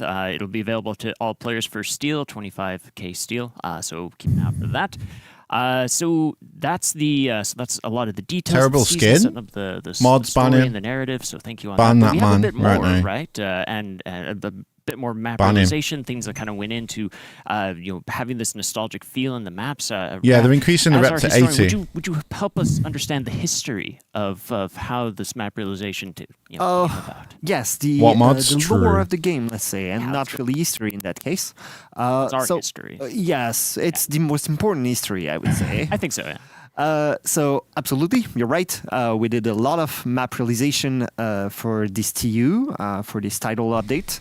my days. So to go with the game event, the time-limited game event that we'll be talking about a bit later, the art and the event teams went together to manage to create this map realization Oh, look from at a map that. that is called Canyon. The free-for-all mode is on this took map. inspiration from the original trailer, the 2016 trailer, Oh, and my days, they that's incredible. put together this new map realization to put on top of Canyon. This, you will see, is quite a lot of work. It's quite a lot of new content because the changes are quite dramatic, quite remarkable. I almost cannot recognize the old Canyon map actually under all of that map realization. This means level design, because you have to make the arena large enough but not too large to make sure that you can get in and all of that. It's also a lot of level art because when we do map realization, we're trying to tell a story, to tell narrative, to convey emotions through visual means. And in this TU, of course, our objective, oh my God, this narrative shit's we're freezing. trying to tell you is one of nostalgia. Nostalgia is a feeling of loss, a feeling something was great, but it is not there anymore. It is really at the art of For Honor. Yeah, of the course, mics are we've crackling been, a little bit, aren't they? telling a bit of that in our post-apocalyptic world for 8 years now. Yeah, they're making the rep 80. So yeah, you will see wherever you look on the map, you will see this story being told to you. You have the aqueduct, marvel of the ancient world, that would there's an bring issue in with the audio, fresh yeah. water on kilometers. It's crackling a little but bit. now the marvel of the ancient world has crumbled, and now you have the descendants of the people who built that. Now they are fighting over a puddle of muddied water. That's Yeah, the all mic that's crackles left are of the fresh tilting me a water little bit that as their well. ancestors would bring. They are literally fighting for the scraps of the old world. You have ruins that are full of grass, and the only thing that's there anymore is the Did they show the phantoms of Rep the 80 past. reward? Yes, You it have was a a small pink cove material that might have been a bustling called port, Wild Berry. but now the only thing that's left of the armadas of yesterday are a shell of a boat, and there isn't even any water in the port, because, well, it's only a parched dry land. So yeah, everywhere you look, you will see this nostalgia, and really I cannot commend enough our colleagues from the event team especially, because this is wonderful. Yeah. Well, amazing, like extremely well put. Thank you so much. It's always great to listen to you express that and tell that. It's such a timeless story, as you were saying. So really cool stuff. And to kind of continue on with that nostalgia vibe too. Some of you I saw in the chat, you're already kind of picking this out, enjoying some of the music you're listening to. Well, we thought it would be great to also do some amazing like throwbacks to when the game launched. And so for this season, for this title update, we're going to bring back the original menu a bit too, so you get that sense on some of the original menu was like. If you missed that, the original face-off as well. Again, nice throwback to when we first launched the wonder if war anyone map, else is mentioning the mic as well, crackles. and classic minions too. So from the launch of the game, so we're embracing all of that. Yeah, all that people are nostalgia. complaining about the mic And in when the we Twitch talked chat. about that music, you might have picked it up, but we did do a re-recording inspired by the original music track, which, if I'm right, I think most people consider to be like the best For Honor music that we've It had. is, So if you like 100%. that, you're gonna love this, and it sounds incredible. So for that'll all be live for that 3-week event coming up when we launch on March 14th. So. Very cool. So thank you all very much. Thanks for sharing the details, the deep lore, the amazing like history going on, and all this realization, and just this amazing throwback to these three classic peeps right here. So much appreciated. And if you want to learn some more about that game mode event that we're teasing in the other trailer and what that map is going to take place, stick around. You're not going to want to miss that. So we'll be right back. Thanks again, guys. For having us. Sweet. Yeah, the mic crackling's a bit annoying.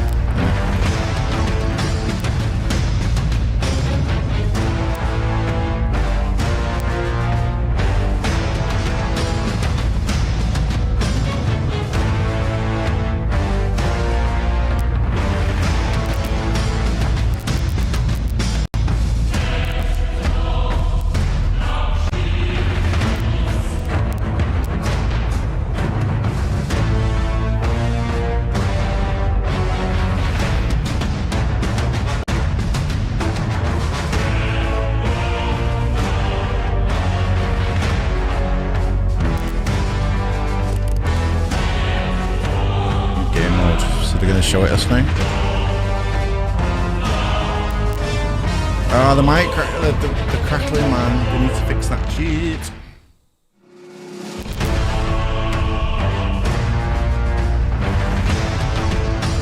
The crackles, man.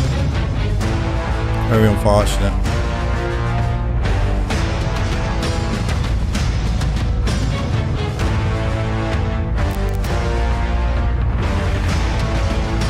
Glad it's not me. At first I thought it might have been me, but it's not.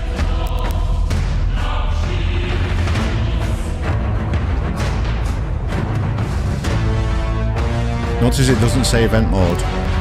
It is an event mode. They did say it was in event mode. It's only temporary. But hey, like, if it does well, and if everybody loves the game mode, like, who knows? They might put it as a permanent mode. It depends what like feedback they get, right? It all depends on what feedback they get. So if everybody fucking loves it, they'd probably add it, wouldn't they? Who knows?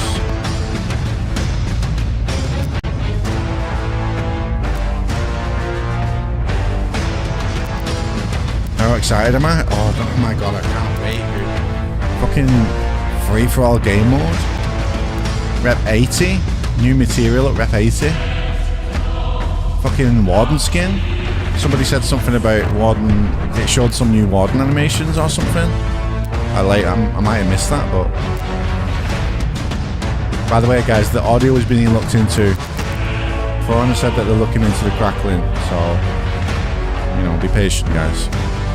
Be patient.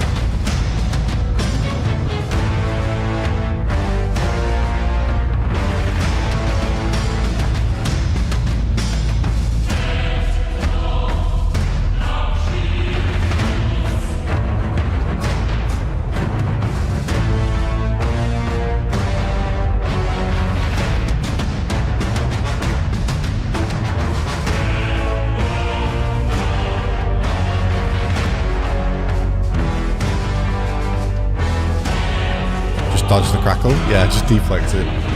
No more crackle. Oh, did they fix it? Hey, they fixed it, man. Let's go. Good shit. Welcome back, Warriors. We're so excited to have you with us today because now we finally get to talk more in depth about this brand new game mode coming up. And who better to help me with that than our Lord and Savior, JC, is back. Welcome, JC. Hey. Thank you. I want to say thank you to all my fans in chat. I've been reading the chat beforehand. I love it. It's great. You love JC. We love JC. Everyone loves JC, man. Love it. It's amazing.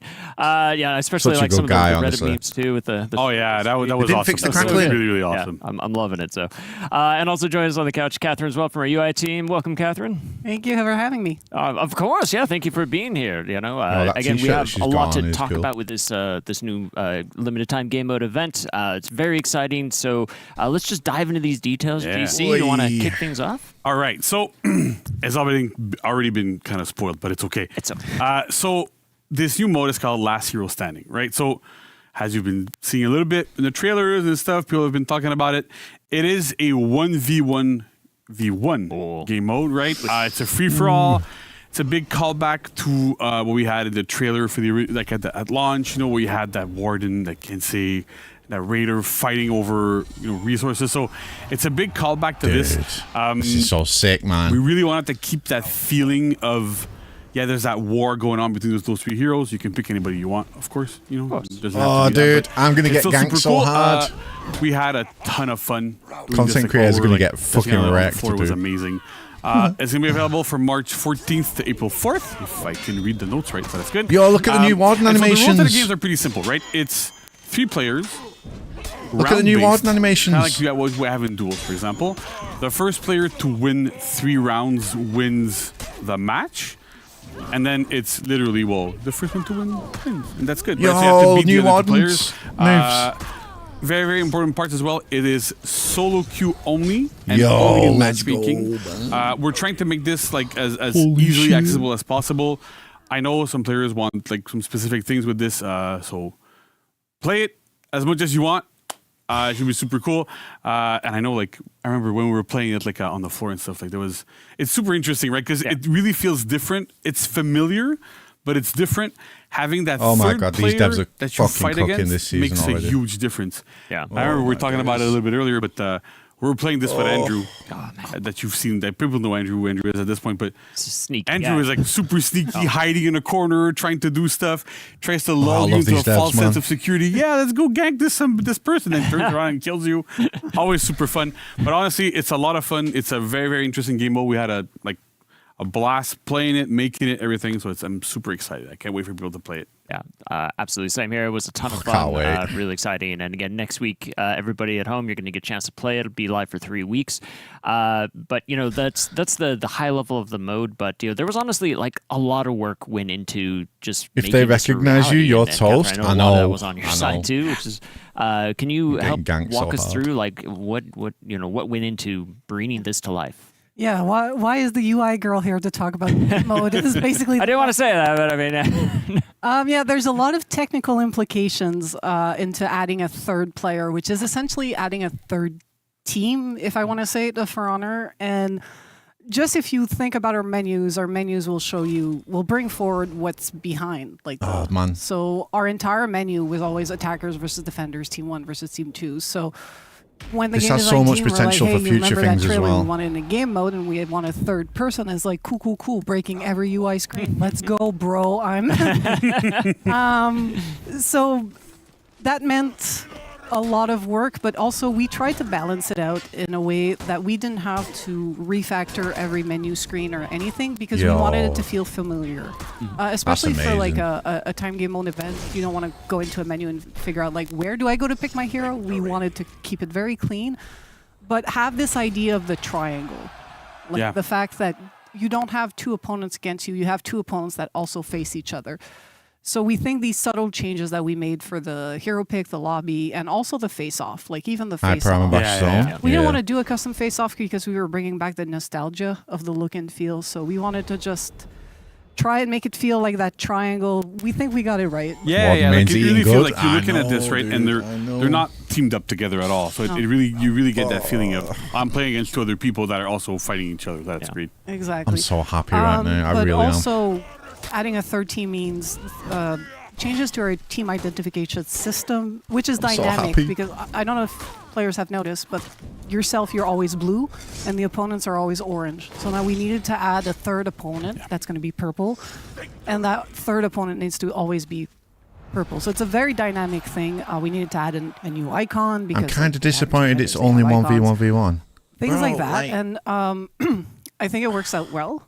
People like you, where man, just you'll see a lot of the major change is in the HUD, the heads-up never display. happy. So that little widget at the top of the screen that we internally call the team versus had to be redesigned to accommodate Skeleton this, Samurai. That's just a third placeholder. person Don't worry about that. That's going to come and possibly gank you and possibly feed revenge. Who knows? That's just a placeholder picture. Yeah. It's not a skeleton And samurai. also that design, we wanted to focus really to make it clear. The round tracking needed to be clearer. So this is very important because it's the first of three that wins. And like we explained, there's fleeting alliances and ganking. Trust no one. Trust no one. Yeah, so, it should be fun. I think it'll be a lot of fun, So the changes to man. that and the subtle changes to the scoreboard are all about tracking your rounds so that you can easily know if you're winning or losing. And then my favorite part is something that we have in Brawl that we don't have in Duels is that we have the podium at the end where you win the actual puddle, like the trailer. And that's my favorite part. Somebody fought real hard to have a puddle there. I wouldn't say who, but it's happened. There were many meetings about that. Yeah.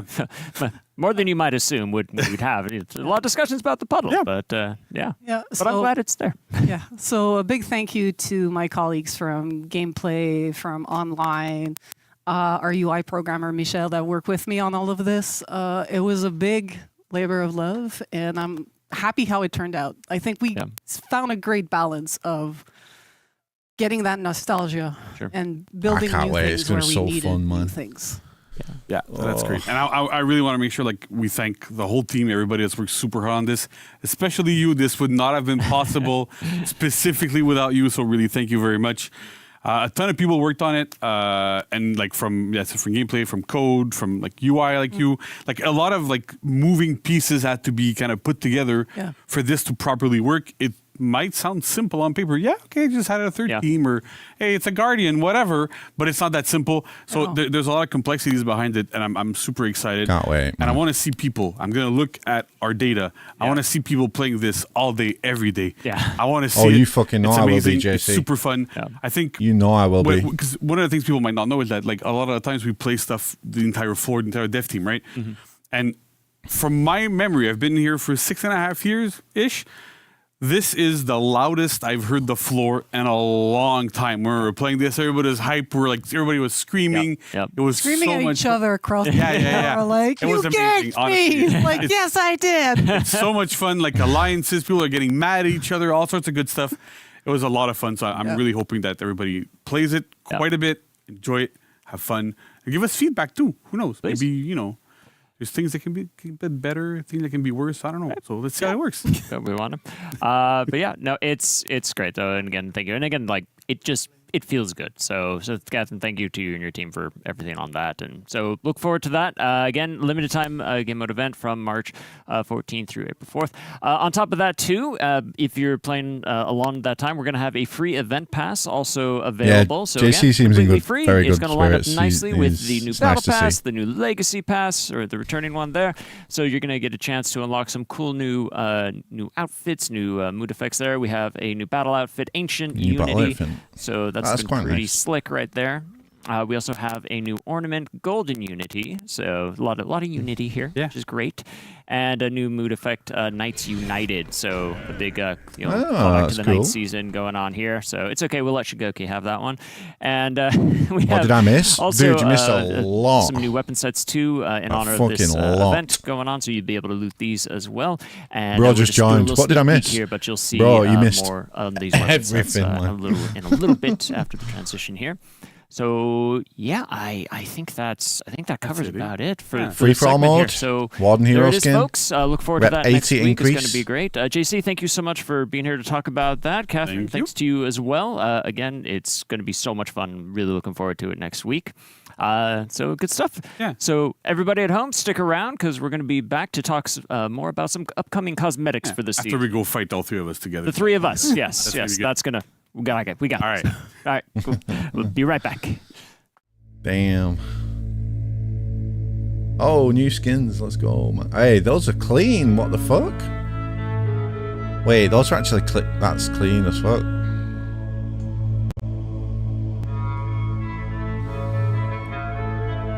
Whoa. Look, that Warden sword was clean. Oh, the crackling's doing me fucking head in, man. Oh, it's hurting me ears, dude. Oh, I'll tolerate it all because they're giving good content.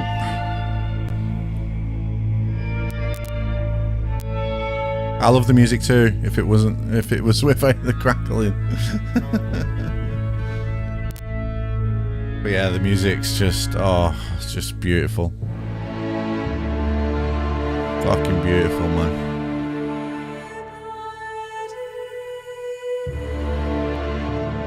Dude, these weapons are clean. Holy shit.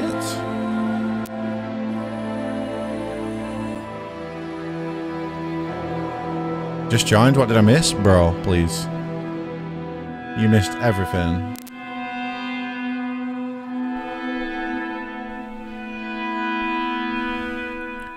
Man. We haven't even got to the patch notes yet or the testing grounds. This Warriors Den is insane. This has been the best Warriors Den in a long time.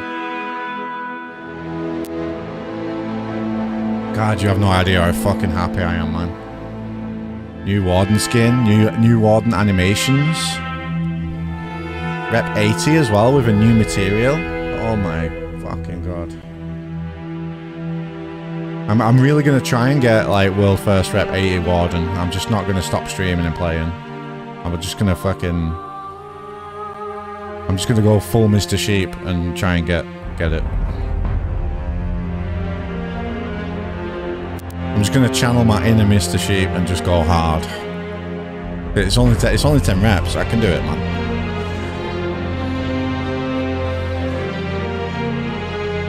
Yeah, these weapons are insane, man. Oh, the music's kicking in. Oh.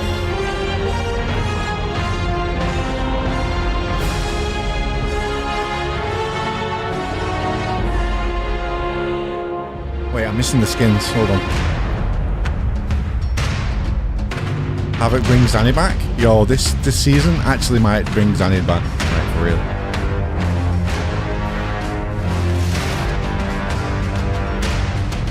I am ascending. Same, bro. I'm ascending in my pants right now.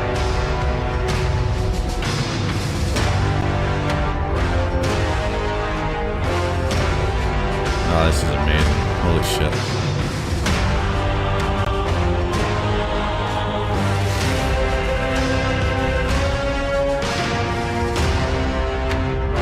Bring Zanny for you, Nova, and him in a free-for-all. How's about me, Zanny? We'll just gank for arm in the new mode. We'll both just gank for arm. That would be a whole video.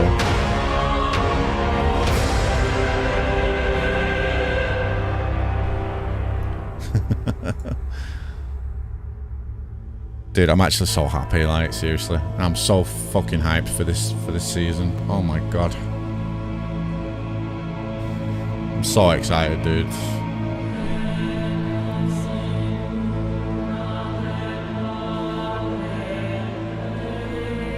So happy, dude.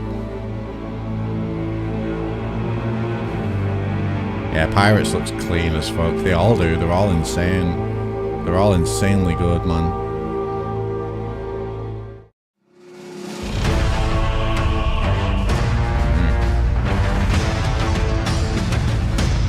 When's the season dropping? Next Thursday, the 14th.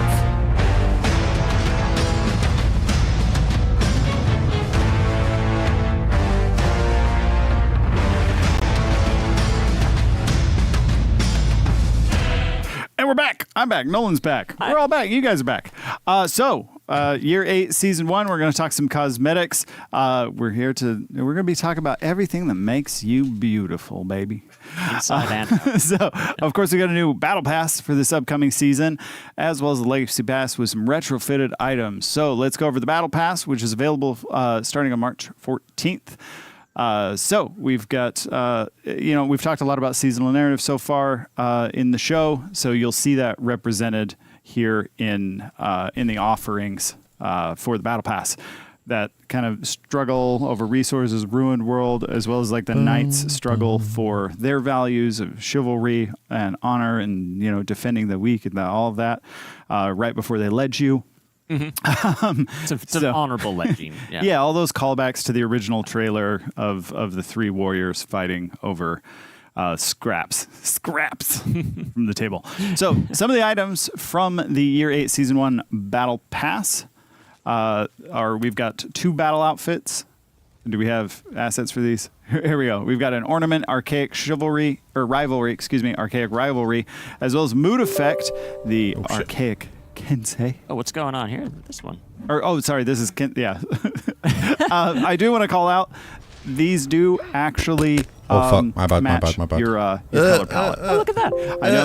I know there was a thing in the last show where I said the wrong thing. That was my bad. Oh yeah. I was thinking about the firework effect. And so we were like, I was like, yeah. No, it's color palette. Yeah, it's fine. But no, this one actually, it's color palette.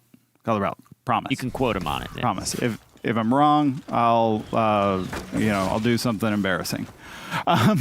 So that's a mood effect that matches the color swatch. We've got an execution field of chaos here. We've also got a signature coming up on my honor. There's a lot of stuff in this battle. Like That's a big old list. It's a pretty big old list. Hey, I like that. I'll be getting that for the not warden. all. For Wait, sure. there's more. Yeah. We're gonna fix it with flex tape. We got a weapon sneak peek here to show you. We've got the weapons, the archaic Hrauster for the Varangian, and the other sneak peek here is the New Kensei Ocelot helmet and their archaic Valorous weapons. So it's nice to see the Tepostopoli and the Makwahuit nice. there. All chromed out. Well, not chromed, but all steeled out. But moving on to the first. Oh, what's up? I was just saying, you think I'm just gonna ignore the fact you're flexing your native Noatul?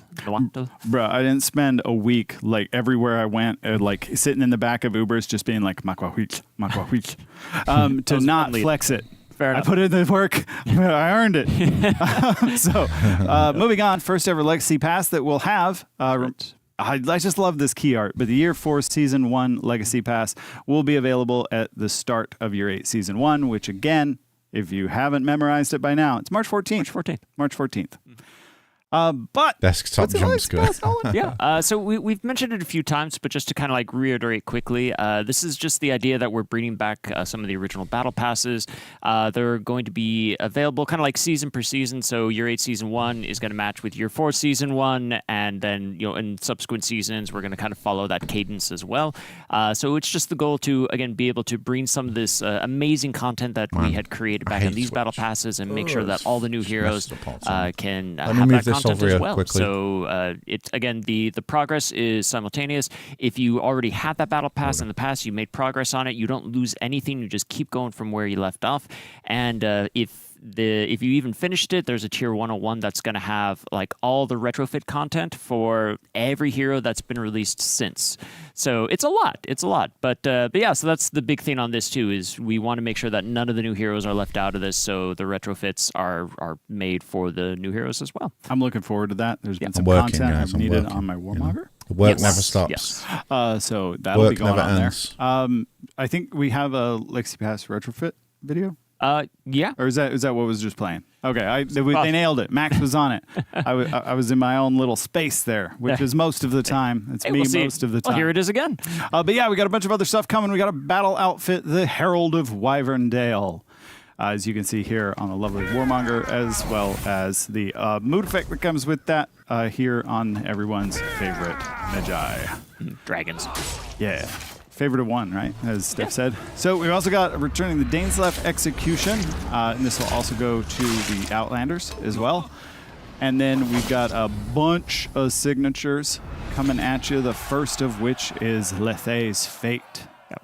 So you can get your sig on, turn into some stone there. So yeah, we've also got the Don's Main, I think is how you say that. Oh, I like that one. So that'll be great. And then Otohime's Tail, shown here, as well as the Demigeron's Bloodstone, which you can see Afira showing off there. So we want to put that little bit of red on there for the Outlanders, so you know it's not the same as everybody else. As well as here you can see Magi doing the Demigeron's Bloodstone, and Ocelot as well. Yeah, and this was actually something that was really important for us too. Is when we released the very first battle pass, if you remember, these signatures were unique for every hero at the time. So we actually wanted to go back through and again do that for the heroes that have released since then. So that's why you see all those like really cool new assets there. Look forward to it. We've also got a little sneaky peeky here of some of the weapons. We've got Griffin showing off the Wyverndale leader stuff there. But that's not all. We got more coming. No, I mean in the show. I'm like, how many more cosmetics do we have? No, I'm trying to wind the segment down. Oh, so I see. We can get to the next one. That makes sense. It's patch notes with our Lord. Oh, patch notes. It is true. Nice. Yeah, it's true. We're about to go to church for honor. So stay here for the next segment. We'll talk patch notes with JC. But first, take a look at the complete battle pass weapons. They're pretty. They're gorgeous. Max, take the camera off me, please.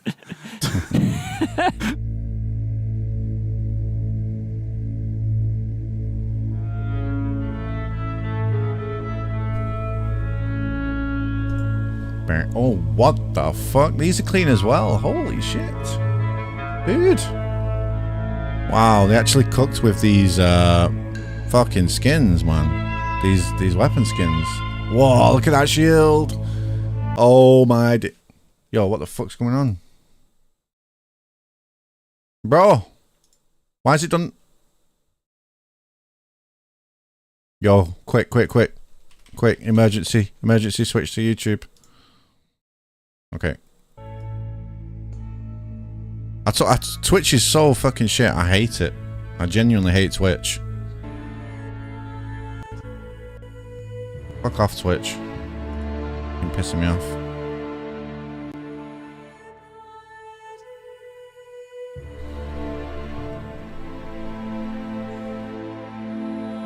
Why so many problems? It's just Twitch. I don't know why, but my Chrome browser does not like Twitch for some reason.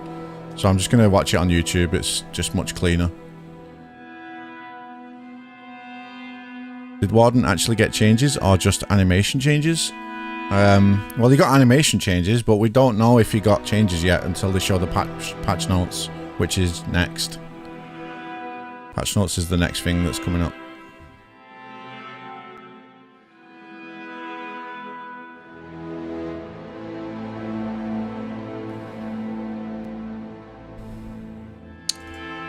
Who do you think? What do you think is going to be in the patch notes then, guys? Who's getting buffed? Who's getting nerfed? What do you think? Give me your predictions. I want to see your predictions, man.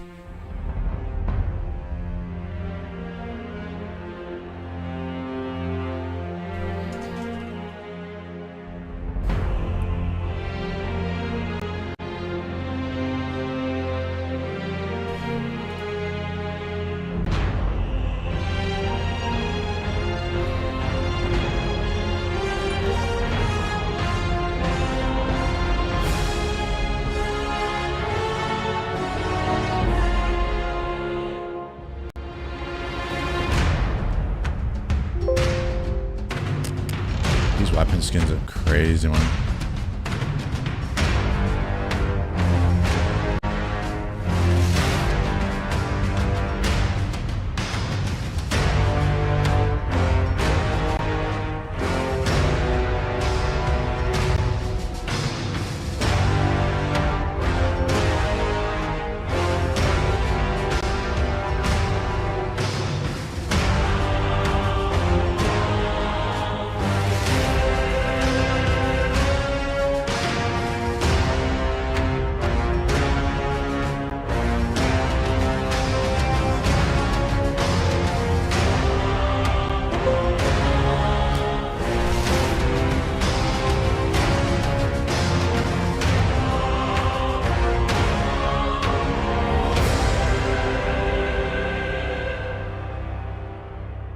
Round of applause for devs. I know.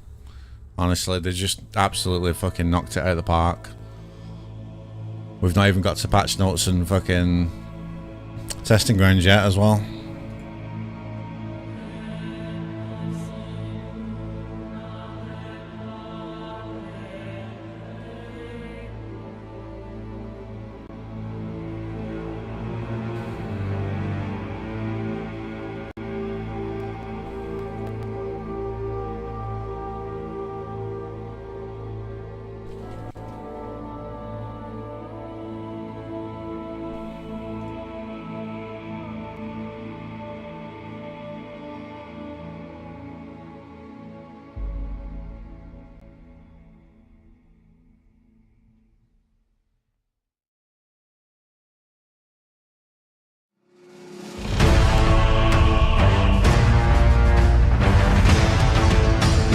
Patch notes, here we go, man. The juice.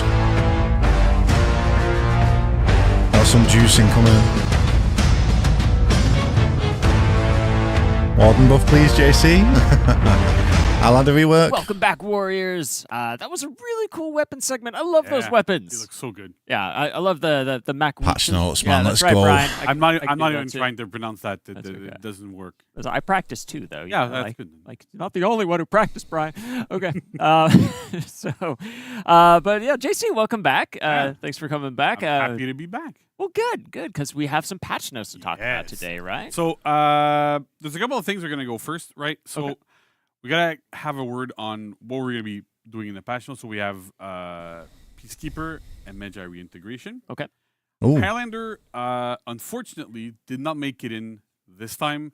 No. It is not for lack of want. It is complex hero to work on.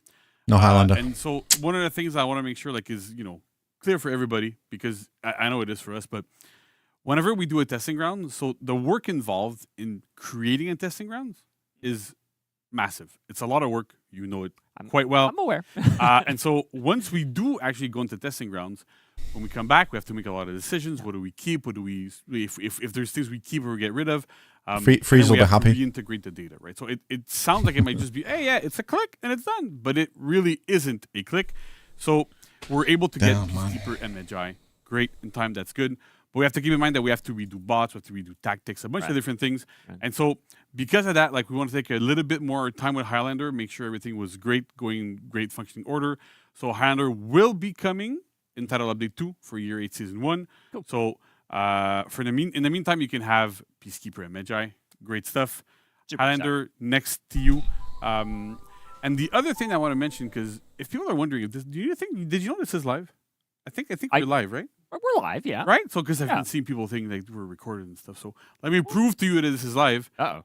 A lot of people have been seeing some things in a trailer about a certain move that Warden has been doing in that trailer. Oh. It's a little bit of an Easter egg for things that are coming in the near go. future. Not this to you, so don't freak out about it Manage just expectations, yet. yeah. But it is coming, so it's going to be really good. Okay. So That's let's get interesting. started with Peacekeeper and Magi, right? Nice. So first up, Peacekeeper. So one new change that we actually done from the testing grounds is we've sped up dagger cancel.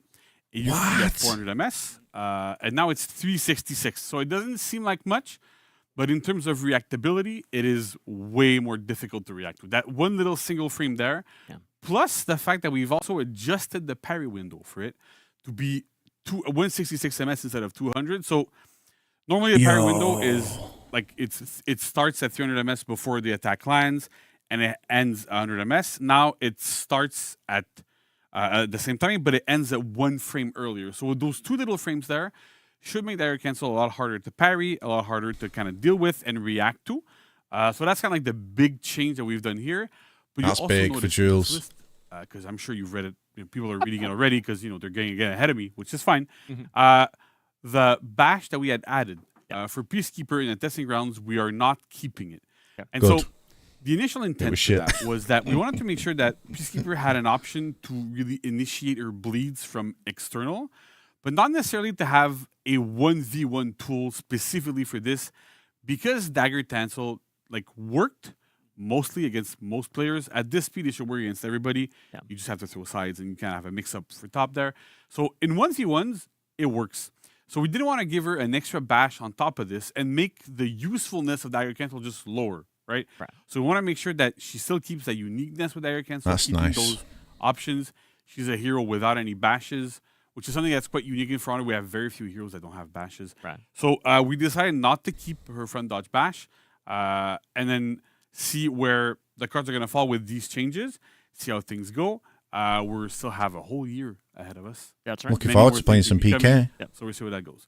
So like I said, dagger cancel has been sped up. The parry window has been lowered as well a little bit. And then we have the rest of the changes. So riposting stab, which is the deflect attack.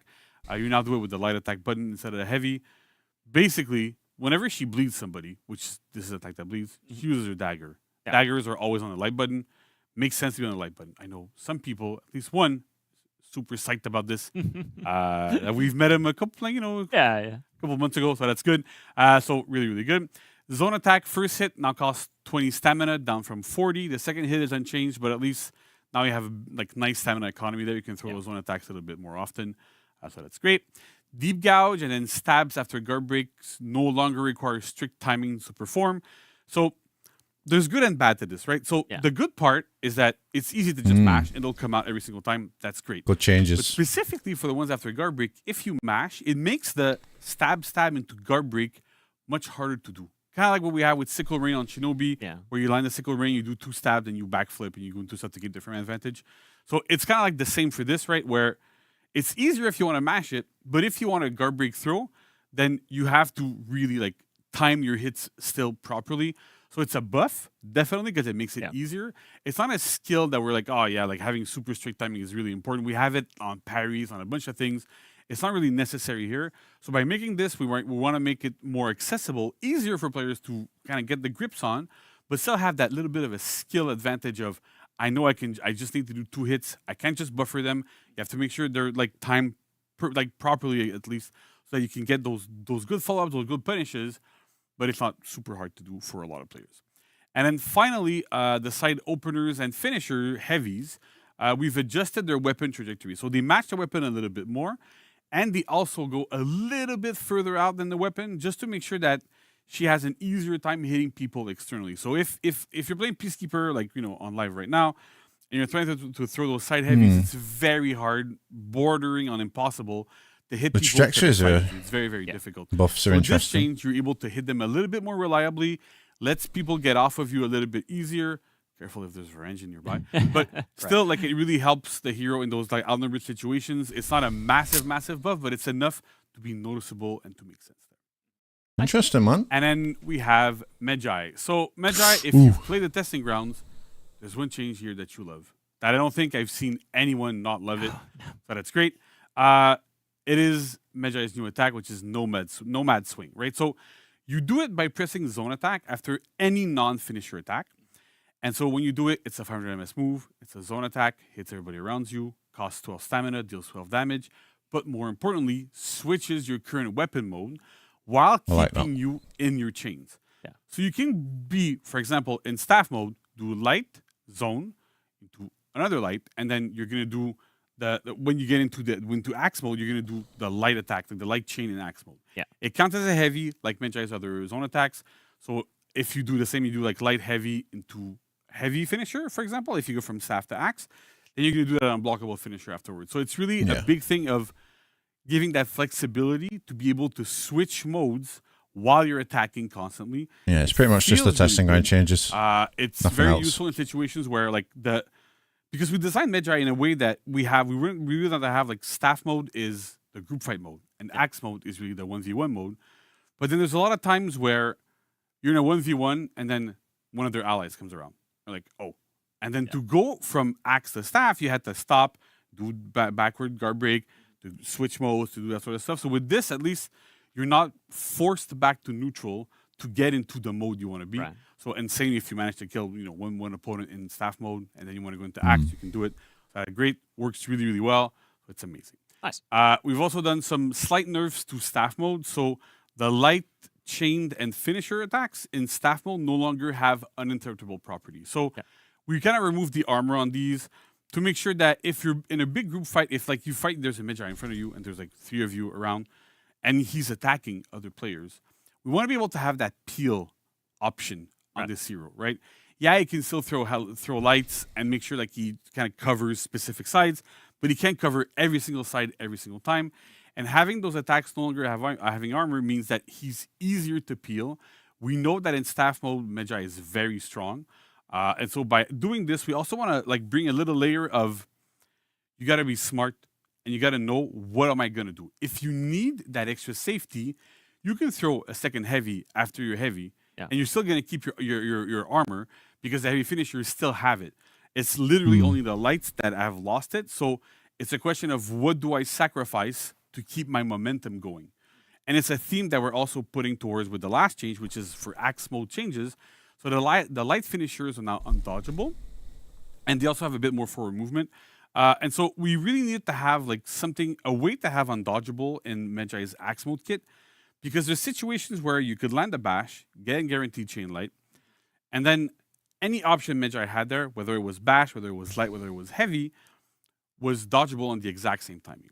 And so that gave us 2 options, right? We can either do light attack that light finishers that are undodgeable, or heavy finisher, or heavy chain rather, that are undodgeable. Right. And we gave it to light specifically because we want to have Medjai still have that intent of, what do I sacrifice for better offense, for safer offense? We've been trying to not have as many undodgeable lights, specifically undodgeable with that blue trail there, for a while, because depending on what your skill level is, they're either undodgeable anyway or unblockable anyway, because you're having a hard time. I'm going to get hit by a lot of undodgeable light finishes. Everybody has reaction times of like the pro players, especially not me. But at the same time, having that there specifically for this hero means that if you want to have that undodgeable, if you want to go there, you have to sacrifice a little bit of momentum. When that light finisher lands, because it'll mostly land if people are trying to dodge too much, your frame disadvantage, you need to reopen up your opponent properly. You need to get that stuff going. So it's important here for us to have that kind of, there's drawbacks, there's thought behind what everything you do, right? We want to make we want to push that skill for players of, I have to read my opponent, I have to make decisions. and decisions are my own to make. So it kind of goes into that as well a little bit. Most likely, because they're non-dodgeable, players are going to sit still a little bit more, which means that your heavies are probably going to land. And your heavy thing to Gerber are going to land a little bit better. Your bash is also going to land a little bit better because it's very hard to react to. So there's the whole system kind of is built around the fact that, yeah, you as a Magi have to make smart decisions. You're forcing your opponents to make reads, which is great. But at the same time, it's not just brainless, having undodgeable heavy constantly into a bash, into other things. So we're really trying to build this around so that you have to have, like, it's built on smart play on the Magi's part. Nice. Yeah. So I think, so this is it for patch notes. Okay. I know, nice. like, I spoke a little bit about, Easter eggs for Q2. Well, Easter eggs. We have a lot of stuff coming in too. There's a lot I'm coming. super excited about that. So that's great for us. Very cool. Well, thank you so much, JC, for going through Nice. that. I'm looking forward to having the reworked PK and Magi next week. So very excited for that. I love both those characters too, and I'm really looking forward to the upcoming TU2 changes as well, which we'll talk about in the coming nerfs right now. weeks and next Warriors Den, I'm sure. So Ocelot on that, nerfs. and we're going to talk about testing grounds next, I Yes, think. yes, yes. So. Don't go anywhere. Stick around. We're going to have a brief transition, and then we'll Nice. dive into testing grounds. Testing grounds is interesting. Let's see what that's all about.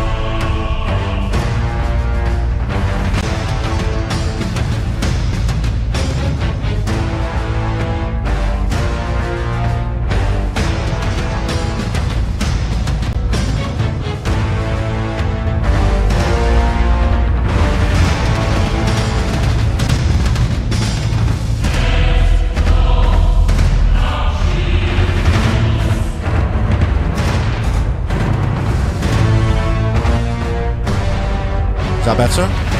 Did that fix it? Is it fixed? What's up, Warriors? Welcome Sorry back. about that. That was, I think we have a record for fastest transition. I don't know why it does can't that. believe I'm sorry. I know. I'm so happy you stuck around. Yeah, I mean, Yay. I'm happy to be here too. So I know, just finding like swapping PowerPoints in the background, but didn't want that to be awkward or anything. So let's talk about testing grounds now. Yes. So we have a pretty big one planned for this season. yes. What, So yeah. we're gonna be testing some changes regarding like anti-ganking. So Okay. first of all, I want to make sure that it's clear for everyone what a gank is, because it might not be super obvious. It's a question I see asked really often. Like if I go browse Yeah. Reddit because I'm nuts, I go look at it and then people go, so what's a gank? What is that? Right. So a gank is basically, we can define it as it's a coordinated attempt by 2 or more players to deal a lot of unescapable damage on a single opponent, right? So basically, it could be like you and me tag teaming and going, I'm going to do something on Brian so that he gets hit or something happens, forces a reaction. You hit him back, and then while he's still stuck in a hit stun or whatever is happening there, I can hit him back, and we keep going back and forth until he's basically dead, right? And so we don't like Brian to be dead. Oh. So we're trying to do things where We like we Brian, can adjust this a little bit. So it's a bit tricky. And it's so I wanted to make sure that that's super clear. So then let's talk about what the hit stun rules are in general in For Honor to give a nice context to what's happening, right? So normally in For Honor, when you're hit, you enter what we call a first hit stun state, right? So I have Warden, I hit you, you go into what's called, the hit stun state. While you are in that hit stun state, that applies to everybody, by the way, not just you, right? Oh, okay. Yeah. Good. So while you're in that state, any damage you take from players other than me is going to get reduced by 25%. Right?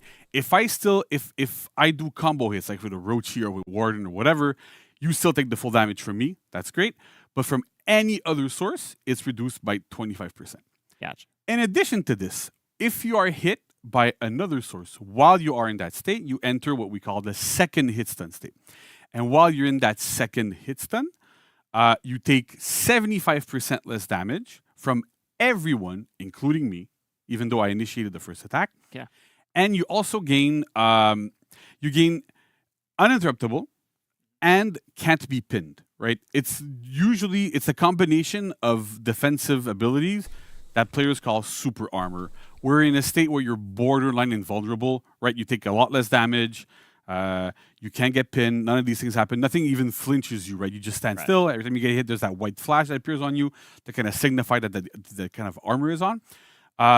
And what's important to know as well is that while you're in this state, and while you're in any state really, damage buffs and debuffs, so damage reduction there and stuff, do not affect revenge gain.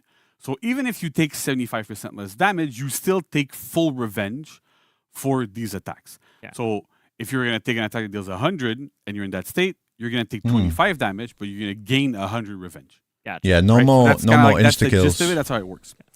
However, No more insta there's a deaths tiny bit of an with issue ganks. in that there's something that players call hit stun reset. And the problem is that attacks that pin can pin an opponent that is in first hit stun, and that keeps the opponent in first hit stun. They do not go back into a second hit stun. They don't get the damage reduction in the vast majority of cases. And so that ends up creating a lot of these situations where I'm able to hit you with something. Like, let's say I'm a warden, right? And then Brian's there, because Brian's sitting there. So I'm hitting you with an attack, and then Brian hits you with, I don't know, like Jun's front dodge bash, right? Yeah. That is a move that pins. So because of this, he hits you with that move, you get pinned, you play a little special animation, but you stay in first hit stun, and on top of that, you don't gain the damage reduction. So I get another free hit on you, and then things can kind of devolve from there in a lot of crazy situations. Gotcha. So what we're aiming to do with this change, with this testing grounds, is fixing this so that any moves that pin now properly apply second hit stun, the damage reduction from every other source, when it hits in first hit stun. If you don't hit, if you hit in the first hit stun, if you do the normal stuff, it doesn't really change. But if you hit somebody in a situation where normally you would be put in second hit stun, the pinning moves also will put you in second hit stun. There's a couple other things that are in there that are like inconsequential, but that kind of play a little bit in this. So the important part here is we're normalizing these reactions to make sure that you are able to gain your defense. And so while you're in that second hit stun state, you gain, like I said, you gain full revenge. You take a lot less damage. You tend to be able to dodge earlier, block earlier. You can parry. You can do a lot of different things while you're in those states. So it makes it a lot easier to avoid those ganks and to defend against them. No more Now, 100 to 0 ganks. Is that this applies while you are in that hit stun state. But when you exit that hit stun, you are kind of vulnerable for 100 MS every single time. Because when you switch your guard to block, then that takes 100 MS, right? So if you take an attack that's in a different stance that you wouldn't be able to block, or an unblockable or a bash or whatever, you still can't defend against it. So that means that there's still a little bit of a window in after you get hit by any of these attacks that kind of cause that hit stun, where you still more can't 100 evade. to 0 And that ganks. is kind of on Let's purpose. go. I'm actually and we playing more wanted to fours keep now. that in so that you can still gank. It's not full anti-gank, it can't ever happen again. It's, if you want to gank people, you have to be a lot more coordinated. You have to be really precise, hit at very, very specific timings. So this gives a lot more opportunities for those ganks to fail. It's a little bit like if you're playing like a fighting game and you drop a combo. This is kind of like what ends up happening, right? It's dropping those combinations of attacks so that he got out of my gank, he got out of this or that situation. So you still do need to kind of like be able to dodge and react and do stuff, but that those ganking scenarios can still happen. They're much more difficult to do. And so we're addressing the main issue, so we want to make them a lot harder to pull off. Gotcha. So as we go then, we have a few heroes that this is applying to. We are also using a new tech, which is kind of cool. Because when you go into those testing grounds, you can only pick the heroes listed here. So nice. Warden, That's Conqueror, I'm blanking on his great Shigoki. Yeah, that's me apparently, so that's good. Yorm, Hito, Shinobi, JJ, Zanhu, Pirate, and Ocelotl. That's me apparently. Yeah, Brian. And so say Ocelotl. Right, that's it. I don't know. So these heroes specifically these are the only heroes we've applied this to for now. When this does go live, if it goes live, it's going to be applied to the entire cast. I love Don't worry JC. about it. But right now, because this is a lot of work, because we have to go into every single one of their moves that pin and add data to them to make sure that That's Ocelot, by the way, that I'm covering. We wanted to make sure that we could try it out on a variety of heroes that have a variety of different things that can happen. So these are the heroes that is applying to. Warden, notably, doesn't have any moves that pin. Right. But we wanted to keep him because pretty much everybody has Warden. So if you want to play in a testing ground, Beware the pink you can still play Warden. You can still Dude, I can't wait. Yeah, and you can still participate in ganks, right? He has like those big unblockables and stuff, so it still kind of works. So I'm gonna as get we go rep here, 70 so here's the effective move. on So the Warden hero. has no moves Hero that are skin? affected by this whatsoever. Great. Conqueror has their charging shield crush, which is their running attack. That one pins and imbalances, so we want to cover that base as well. See kind of like what the situation kind of ends up being with that. We have Zanhu with Palm Strike, Janjung with Du Shi's Choke and Mighty Kick, like the Mighty Kick we were talking about earlier. We also have Hitokiri for Ray Kick and Ray Sweep, so the kick and the sweep and chains. Parrot with Pistol Blast and Walk the Plank. Pistol Blast specifically had like another interaction on top of it that we fixed with this, so that's great. That could cause infinites. If you didn't know, like right now, even Centurion's like, not going to be in the testing you could have two pirates going heavy into gunshot, heavy gunshot. You Constantly can't doing pick that. him. Right. In So the remember that? testing grounds. So in this instance, this is completely fixed. What we had done before, it was kind of hot fixed it to give it a lot more revenge. So to kind of disable that combo, because if you did it too often, you would feed way too much revenge. In this case, the issue is fixed entirely, and you just cannot like chain lock somebody in that situation. Nice. We also have Shigoki with Demon's Embrace, Headbutt and Dodge Headbutts, and Demon Ball. What's interesting too about Demon's Embrace here is that you can still Demon's Embrace somebody in first hit stun, and you're still gonna get the full animation. In all of these cases, if you do manage to pin somebody that's in their first hit stun, it's still gonna play the special animation. It still plays all that sort of stuff, but the opponent is going to be in second hit stun the whole time. They're gonna have that armor and uninterruptible and sort of stuff. So you want to refrain from hitting them because they're not gonna flinch, but they're gonna gain a ton of revenge. That's great. Gotcha. For Demon's Embrace, and for other moves that kind of end up like this, where you grab and you really end up pinning your opponent, there's something a little bit different where if you hit them out, they're going to still be hit out of it, but they should be in second hit stun after they get hit out. Yeah, it's just PK and Medjay changes in patch notes. We also have Yorm again, so stuff. quite a list on Yorm, right? Yeah. So heavy Live. finishers, Jotun Farewell, Jotun Gift, Venomous Sting, Jotun Grudge, Hammer Slam, all cool things. So Yorm was a hero that has a lot of pinning moves. Right. So this is like a nice case of like a bunch of stuff that gets affected. We also have Ocelot again with Skull Smash, Ferocious Fang, Hunter Stance. And then finally, our boy Shinobi with Also a lot of Reaper's Dance, Flip Kick, Spectral Kick, Teleport, Ghoul's Embrace, and Sickle Rain, all that sort of stuff. Nice. So what's super interesting with this is if this ends up working out well, which we're really hoping it does, we've done a lot of testing internally. It seems to have like a good impact on ganking, especially at levels where people are not like extra coordinated. What's cool is that it should let us readjust some of the like nerves that we've done in the past, right? Yeah. So I mentioned Pirate, for example, where her gunshot now feeds an astounding amount of revenge, while it doesn't deal a lot of damage. Because normally, if you're hitting somebody, you're feeding revenge equal to the damage the attack deals. But in some cases, we had to crank it up to like 30 or like even higher in the case of Sickle Rain, because it created like those really crazy easy ganks. So if this ends up working out, we can go back and retroactively look at some of these things to go, well, this does not need that much revenge gain because it's not used as effectively in ganks anymore. So there's a lot of this that lets us open up balancing and lets us go on a case-by-case basis and go, well, does this actually need to feed This more is revenge good stuff, or man. not?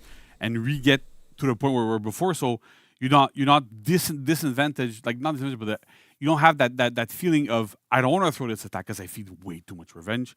So there's a lot of that stuff going on. There's like combo attacks that could come back because of this, because they don't really reset hit stun anymore. Yeah. So there's a lot to look forward to with this. So I hope players play it quite a bit. I know it's complicated. I know I've been talking for God knows how long now. But it's a complex thing. Yeah. It's a super interesting task that we've been trying to do to get ganking into a situation where it's very skill based. And not just, hey, I'm just going to mash stuff and it's going to land, it's going to feel good. So we really wanted to push towards this to get into a good situation where it's skillful. You have ways to escape ganks when they're not done perfectly. There's ways to do all that sort of stuff. But we're really trying to push that skill gap and focus on the timing and how you do things and what attacks you use and all those little situations to get into a good spot where it feels good, it's rewarding, you don't get super frustrated, because if in these cases, when you get ganked, it's clear that, okay, well, the other players were really good, and they didn't just mash because they managed to gank me perfectly. Yeah. And I had potentially a chance to escape. So there's a lot of that thing going on that we're really trying to push towards, where like we're pushing skill-based gameplay and not just, well, mash and you're gonna be Good stuff, man. This fucking stream But has that's it been for the incredible. testing grounds. It's a lot of stuff, right? It's quite a bit, yeah. It's quite a bit, and stream has been honestly, incredible. Thank you. You know, I mean, for those of you following along at home too, I think you know, really what you've done is you've kind of opened up the hood. You let us see a lot of the engine at work here. You know, like how things like hit stun rules and like damage reduction, a lot of things that again are part of our core gameplay. What a fucking Warriors Den this was! Holy shit! Design that maybe not everybody is fully understanding or privy to, because it is fairly complex. Yeah, topic, it is pretty complex, and for me at least as a designer, right? I love sharing that with people, and I know it kind of I hope at least that people kind of see it. But it's something that's super interesting for us to be able to peer under the hood, right? Before I became a designer years ago, you're always kind of like, oh, how does this work? How does that work? You know, and you kind of get into that mode of, well, I want to be a designer. I want to do this. I want to do that. And it's kind of hard to get that insight. So I think it's super cool that we're able to do this as well, right? Not everybody has a chance to be able to do this, to communicate with players and to give them an insight of how do things work and be able to show, well, this is how we're trying to fix it. This is where we're going. And we might not always hit the mark perfectly. Yeah. I'm sure, like guaranteed, there's going to be things that are going to come up from the testing grounds that will not be perfect. It's okay.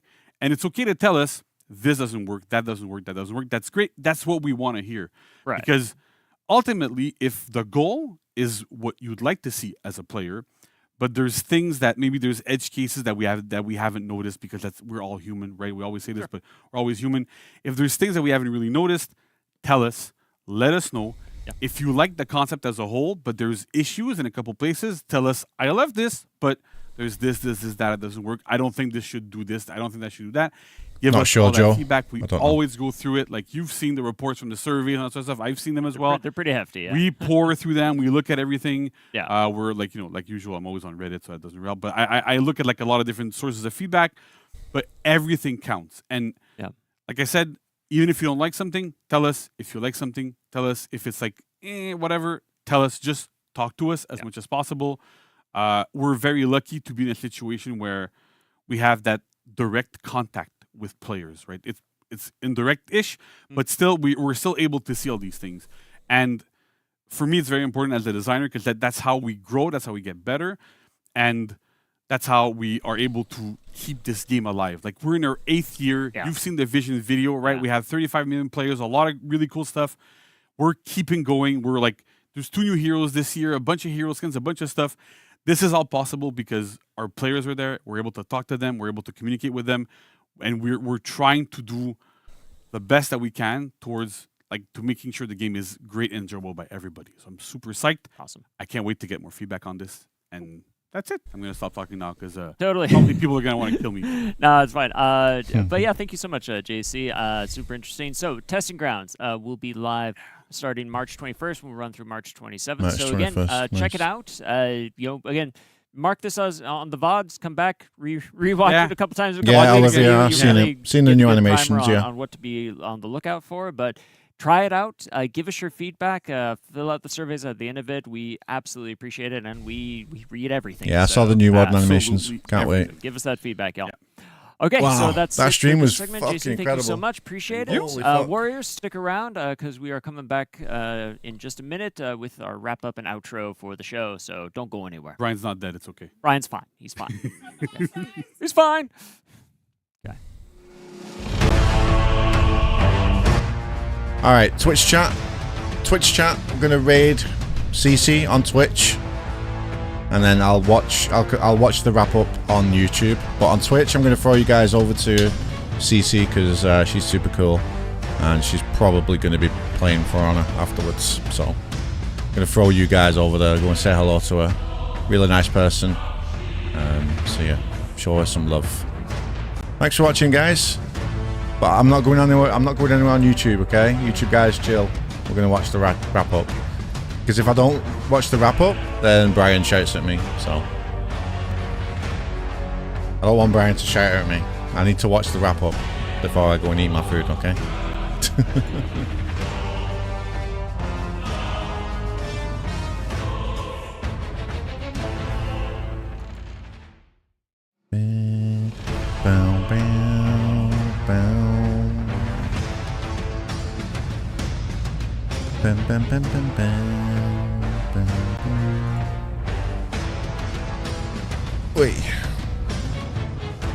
And And we are back. Welcome back, everybody. I'm Yep, back. we're back. I'm alive. I'm not dead. He's fine. Yeah, He's fine. We told I'm you. good. told I'm you. good. I was never dead Never. yet. So, Year 8, Season 1, Sword of Ashfeld, starting on March 14th. I'm pumped. I'm pumped Yeah. for Warden to finally have a salad.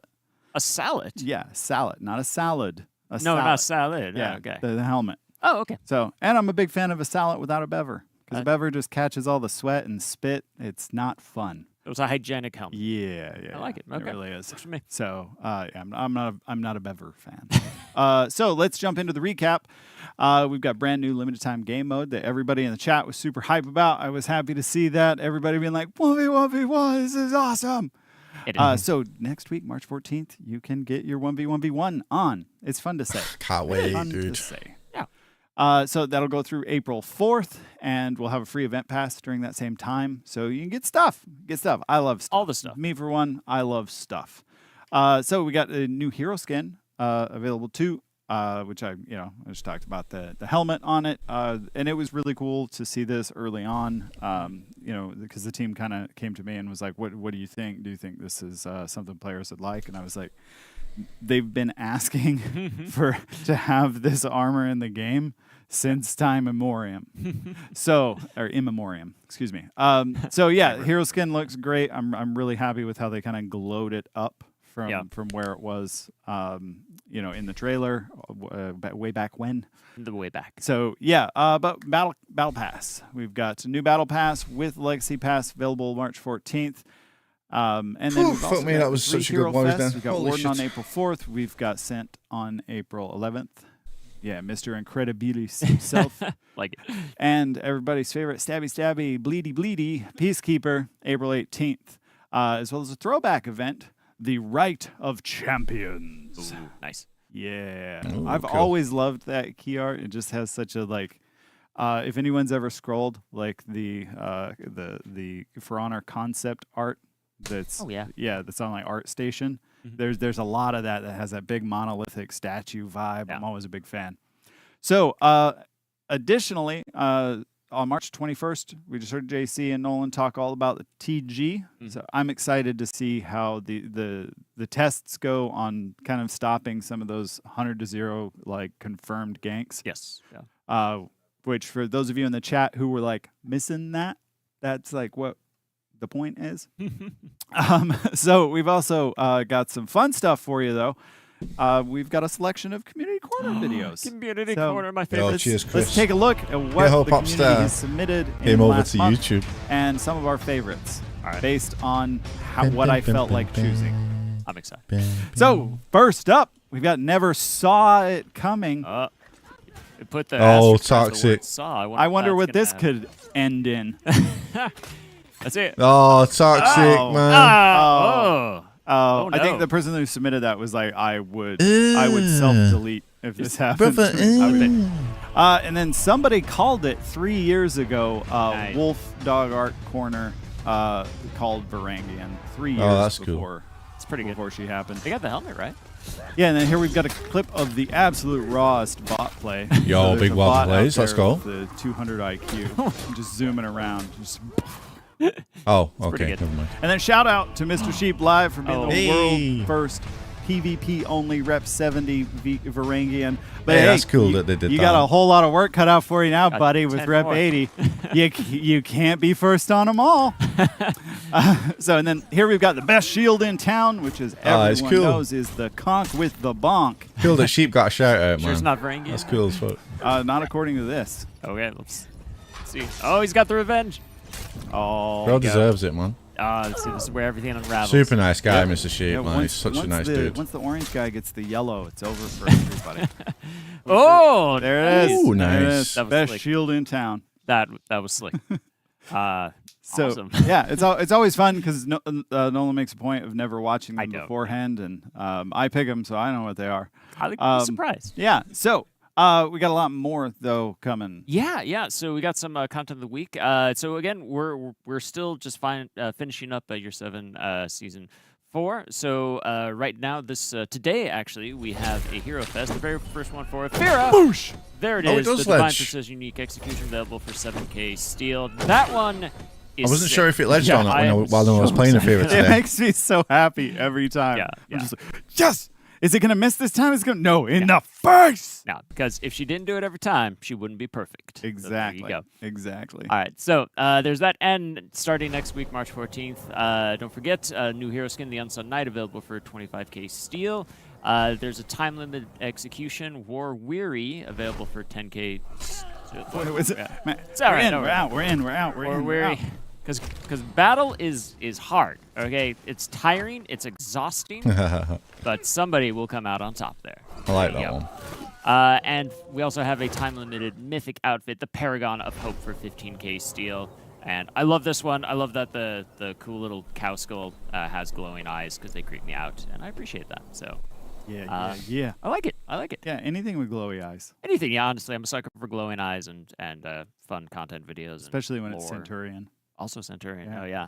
Oh, yeah. Also, we have an Arcade Quest as well as a Medic Challenge coming on. So Arcade Quest, Down the Rabbit Hole, available for the last time we get to say this for Marching Fire owners only, because next week, again, arcade mode for everybody. So, but for this week, you have to have Marching Fire. So play Down the Rabbit Hole, exclusive quest this week, and the Medic Challenge. So at the end of the challenge, beat the faction with the most allies revive. So again, if you see me out there, pick me up, please, because I've probably been 100-0 gang. Bro, can I get a res? Yeah. Please Bro, fill out can the orders. I know there's res 5 people order there. There it is. But last but not least, we got a March roadmap. Let's take a peek at what's coming up. Oh, nice. Please. So, yeah, we got a lot of stuff going on in Year 8 Season 1 launch on 14th with a whole bunch of stuff that you can read with your own eyeballs. Some of you will have already seen this on the Reddit.